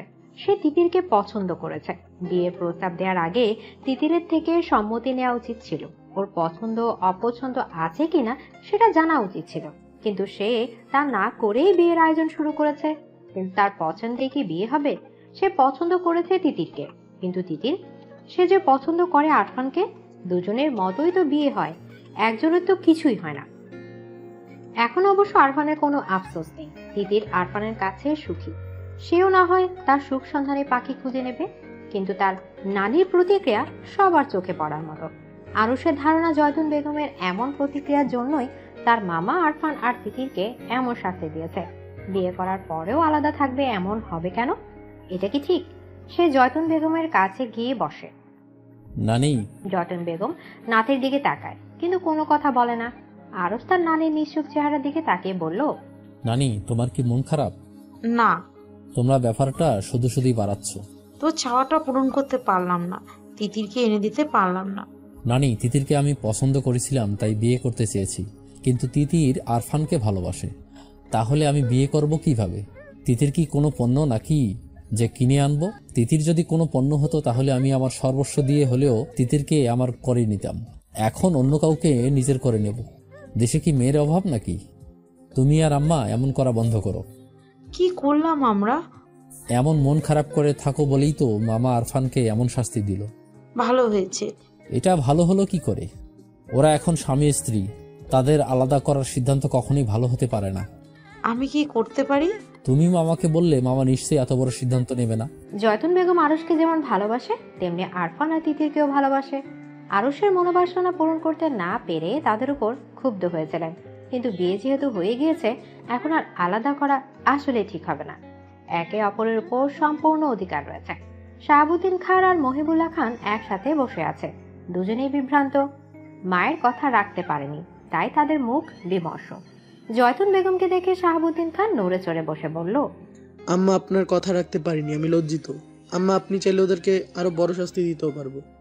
জয়তুন বেগম মাথা নেড়ে না করে, ছেলেদের নিজের মনোবাসনা জানায়। শাহাবুদ্দিন আর মহিবুল্লাহ দুজনেই জানে তাদের সিদ্ধান্তটা ভুল ছিল, কিন্তু ছেলে মেয়ে অনুমতিবিহীন এমন কাজ করে ফেলতে প্রচুর রাগ হয়েছিল। পারতপক্ষে তারা দু ভাই মায়ের বাধ্যগত সন্তান। ছেলে মেয়ের এমন কাজে শুধু ওনারা না, বিশেষ করে জয়তুন বেগম অখুশি ছিলেন। এখন মায়ের সিদ্ধান্ত শুনে তারা চুপচাপ বসে থাকে। শাহাবুদ্দিন খান গলা উঁচিয়ে ওনার স্ত্রী সালমা বেগমকে ডাকে, আরফানকে ঢাকা যেতে নিষেধ করে। ছেলে ঢাকা না যেতে বলার কারণ শুনে উনি খুশি হয়ে যায়। আর কারো নজরে না পড়লেও ছেলের গম্ভীর বিষণ্ণ চেহারা ওনার নজরে ঠিকই পড়েছে। সারাটা দিন কেমন ছটফট করে কাটিয়েছে। উনি দেরি না করে ছুটে রুমের দিকে যায়। আরফান ঠুস করে প্রয়োজনীয় জিনিসপত্র ব্যাগে নিচ্ছে। রাগে নাকের পাতাতন ফুলে ফুলে শ্বাস বের হচ্ছে। তার বাপ তার সাথে এত বড় শত্রুতা কি করে করতে পারলো? কতদিনের আশা ছিল তিতিরকে নিজের করে পাওয়ার, কিন্তু এখন বিয়ে করার পরে কাছে পাবে দূরের কথা, একটু কথা বলারও ফুরসত মিলছে না। আর তিতির গাধাটাও চোখের ইশারা টিশারা কিছুই বোঝে না। আরফান কয়েকবার কাছে ডেকেছে, কিন্তু ও দূরে দাঁড়িয়ে ছলছল চোখে তাকিয়ে থেকেছে। আরফান মনে হচ্ছে সে উত্তাল সমুদ্রে আছে, ঘূর্ণিঝড়ে তাণ্ডবে সে ছিন্ন ভিন্ন হয়ে যাচ্ছে। তখনই সালমা বেগম এসে তাকে শাহাবুদ্দিন খানের কথাটা বলে। ওনার বলা কথাটা যেন উত্তপ্ত মরুভূমির মাঝে এক পশলা বৃষ্টির মতো আরফানের মনকেও শীতল করে দিল। গোছানো ব্যাগ বেছানার এক পাশে রেখে সে বসে পড়ে। রাত 12টা। মাহমুদ খাটে বসে মারিয়ার দিকে তাকিয়ে আছে। মারিয়া অনেকক্ষণ যাবৎ মাথার চুল আঁচড়াচ্ছে। আয়নার সামনে দাঁড়িয়ে আঁচড়ানো চুল আবার আঁচড়াচ্ছে। আজকে যেন মাথার চুল সব প্যাচ লেগে গেছে। মাহমুদ এক দৃষ্টিতে মারিয়ার দিকে তাকিয়ে আছে, তার মুখে মিষ্টি হাসি। মারিয়া আয়নার মাঝে মাহমুদের এমন দৃষ্টি দেখে চুপসে যায়। গতকাল রাতে মাহমুদ বারান্দা থেকে আসার পূর্বে এসে ঘুমিয়ে গিয়েছিল। আসলে ঘুমানোর ভান করেছিল, যেন মাহমুদ কিছু বলার সুযোগ না পায়। কিন্তু তার চিন্তা ভাবনায় গুড়ে বালে দিয়ে মাহমুদ তার পরিকল্পনা বুঝে যায়। তাই তো লাইট অফ না করেই কাত হয়ে শুয়ে এক দৃষ্টিতে তার দিকে তাকিয়েছিল। মারিয়া মাঝে একবার চোখ খুলে এমন ড্যাব ড্যাব করে তাকিয়ে থাকতে দেখে মিহিয়ে যায়। আজ সারাদিন দূরে দূরে থেকেছে, ভুলেও রুমে আসেনি। অথচ যখন মাহবুব তাকে পাত্তা দিত না তখন সে ঠিকই পিছু পিছু ঘুরত। এই যে এখন তো লজ্জা লাগছে, আগে কোথায় ছিল এত লজ্জা? এখন মাহমুদ কাছে আসলেও যেন ভয়ে বুকটা ধিমধিম করে ওঠে। এই মানুষটা জনে কত নামাজ পড়ে আল্লাহর কাছে পড়িয়া জানিয়েছে, তা একমাত্র সে আর তার আল্লাহ জানেন। কালকে রাতে না হয় ঘুমিয়ে যাওয়া নাটক করে পার পেয়ে গিয়েছিল, কিন্তু আজকে পার পাবে কি করে? এত সব ভাবনার মাঝে মারিয়া খেয়াল করে মাহমুদ বিছানা থেকে উঠে দাঁড়ায়, ধীরে ধীরে তার দিকে এগিয়ে আসছে। চুলে কি হচ্ছে? কিছু না। মাহমুদ হাসে। চুল আঁচড়ানোর বাহানায় তার থেকে দূরে যাওয়ার সামান্য দূরত্বটুকু বুঝিয়ে মারিয়ার হাতের চিরুনি তার হাতে টেনে নেয়। আলতো হাতে মারিয়া চুল আঁচড়াতে শুরু করে। চুল আঁচড়ানোর সময় মাহমুদের মৃদু হাতের স্পর্শে সে কেঁপে ওঠে। মাহমুদ স্ত্রীর সূক্ষ্ম কাঁপন টের পায়। কাঙ্ক্ষিত নারীর সান্নিধ্যে এসে তার বুক কেমন করে যেন ওঠে। মারিয়াকে পেছন থেকে আঁকড়ে ধরে। মারিয়া কুকড়ে যায়, কেঁপে ওঠে। মাহমুদের তপ্ত অধর মারিয়ার ঘাড়ে এসে লাগে। সে ছটফট করে ওঠে। মাহমুদ তাকে 5 কোলা করে কোলে নেয়। বিছানা শুয়ে মাহমুদ বলল, আজকেও কি ঘুমের ভান করবে? মারিয়া ঠোঁটের কোণে মুচকি হাসির রেখা ফুটে ওঠে। সে হাসে। মাহমুদ মারিয়ার ঠোঁটের কোণে লেগে থাকা হাসিতে হাত বুলিয়ে বলল, হাসলে হবে? কি করতে হবে? কালকে রাতে বলেছিলাম ভালোবাসি, তার উত্তর চাই। মারিয়া মনে মনে শতবার মাহমুদকে ভালোবাসে বলতে পারলেও কেন জানে মুখে বলতে পারছে না। বলতে হবে? অবশ্যই। লজ্জা লাগে। আগে পিছু পিছু ঘুরতে আর বলতে এখন আমি তোমার বর, এখন বলতে লজ্জা লাগে? মারিয়া সত্যি আগের মাহমুদকে দেখলে এত লজ্জা লাগতো না, এখন যত লজ্জা লাগে। সে আবারও মুচকি হাসে। মাহমুদ তার দিকে ভীষণ মায়া চোখে তাকায়। বলো না, বলো। এত মায়াবী আবতার ফেরানো যায়? মারিয়া পারল না। সে মুগ্ধ চোখে মাহমুদের দিকে তাকিয়ে থাকে। মাহমুদ মারিয়ার চোখে চোখ রেখে বলল, আগে তো ভালোবাসি ভালোবাসি বলে পাগল করে ফেলতে, এখনো তো লজ্জা পাচ্ছ কেন? জানি না। লজ্জাবতী বউকে দেখলে ভালোই লাগছে, কিন্তু এই কথাটা বলতে হবে। মারিয়ার এত সুখ লাগছে, সে অতি সুখের হাসি হাসে। হাত বাড়িয়ে সামান্য দূরে থাকা মাহমুদের গলা আঁকড়ে ধরে ফিসফিস করে বলল, ভালোবাসি আমার সুপুরুষ। মাহমুদ মুগ্ধ চোখে হাসে। অধরে ছোঁয়া দেয় তার প্রিয়তমার কপালে। মারিয়া কিছু বলতে চায়, কিন্তু অতি শান্ত পুরুষ যেন অশান্ত হয়ে গিয়েছে। মারিয়াকে কথা বলার সুযোগ দেয় না। মারিয়া চোখ বুজে নেয়। উল্লাসে মুখরিত হয়ে হৃদয় প্রাঙ্গণ। আরফান রুমে এসে স্তব্ধ হয়ে দাঁড়িয়ে থাকে। সামনে আগাতে পারছে না। তিতির খাটের এক পাশে বসেছিল। আরফানের আসার শব্দে উঠে দাঁড়ায়। আরফানকে এভাবে দাঁড়িয়ে থাকতে দেখে তিতির মাথা নিচু করে। আরফান হাসে, খুশি হয়। প্রিয়তম লাজুক মুখের দিকে তাকিয়ে মনের ভেতরটা সুখে কানায় কানায় পূরণ হয়ে যায়। সে এগিয়ে আসে, তিতির হাসতে গিয়ে কেটে ফেলে। আরফানের হাসি মুখ নিমিষে হতভম্ব হয়ে যায়। এগিয়ে গিয়ে তিতির মুখটা হাতের আঁচড়ায় তুলে বলল, কি হলো? তুমি আমার কাছে, সেটা আমার বিশ্বাস হচ্ছে না। কেন? জানি না। আমি তোমার খুব কাছে ছুঁয়ে দেখো, তাহলে বিশ্বাস হবে। এমন রাতে কাঁদতে হয় না তিতির সোনা, শুধুই আদর করতে হয়। নরম মোলায়েম হাতের আঙুলে নিজের আঙুল দিয়ে পেঁচিয়ে বলল, তিতির। আরফানের কণ্ঠে এমন কিছু ছিল যেটা তিতিরের বুকের ভেতরটা একদম ছাড়খাড় করে দেয়। প্রচন্ড বাতাসে নাড়িয়ে দেয়। সে আরফানের দিকে তাকায়। আরফান কেমন আদর মাখা মায়াবী চোখে তাকিয়ে আছে। আরফান তিতিরকে ছেড়ে দিয়ে দাঁড়ায়। তিতিরের শরীর মৃদু কাঁপছে। আরফানের চোখে তার সবই পরিলক্ষিত হয়। সে তিতিরের হাত ধরে বলল, আমার তিতির পাখি, আমি তোমার মাঝি হই, কথা দিচ্ছি সারা জীবন এর থেকেও বেশি ভালোবাসবো। তিতির মাথা নাড়ে। আরফান আর তিতির কেমন ঘোরমোলা এক চোখের দৃষ্টিতে তাকিয়ে থাকে। তারপর একে অপরের জড়িয়ে ধরে। আরফান আধো আধো কথায় তিতির খিলখিল করে হাসে। আরফান পরম মমতায় বিবাহিত স্ত্রীর কপালে ভালোবাসার স্পর্শ দেয়। দুজনের মনে ভালোবাসার উচ্ছ্বাস, কাঙ্ক্ষিত মানুষকে কাছে পেয়ে সমুদ্রের গর্জন হৃদয়ে বাজে। আরফান তিতিরকে পাখির মতো উঠতে দেয়। তিতির আরফানের গালে ভালোবাসার ছোঁয়া দিয়ে বলল, তুমি আমার উজান ঘাটের মাঝি, আমার মাঝি। আরফান হাসে। ভালোবাসে তার প্রিয়তমাকে অনেক অনেক বেশি। নিঝুম নিস্তব্ধ রাত, চারিদিকে ঘুটে ঘুটে অন্ধকারের চারপাশ চেয়ে আছে। রাতের দুটো পাখি জোড়ায় জোড়ায় উড়ে যায়। নিঝুম রাত, দুই রুমে সার্থক কপতিরা একসাথে সারা জীবন কাটানোর প্রতিজ্ঞা করে। ভালোবাসার জোয়ারে ভেসে যাওয়ার চেষ্টা করে। সব ভালোবাসা এমন পূর্ণতা পাক, শত বাধা অতিক্রম করার সাহস হোক। আরফান, তিতির, মাহমুদ, মারিয়ার মতো সবাই পূর্ণতা পাক।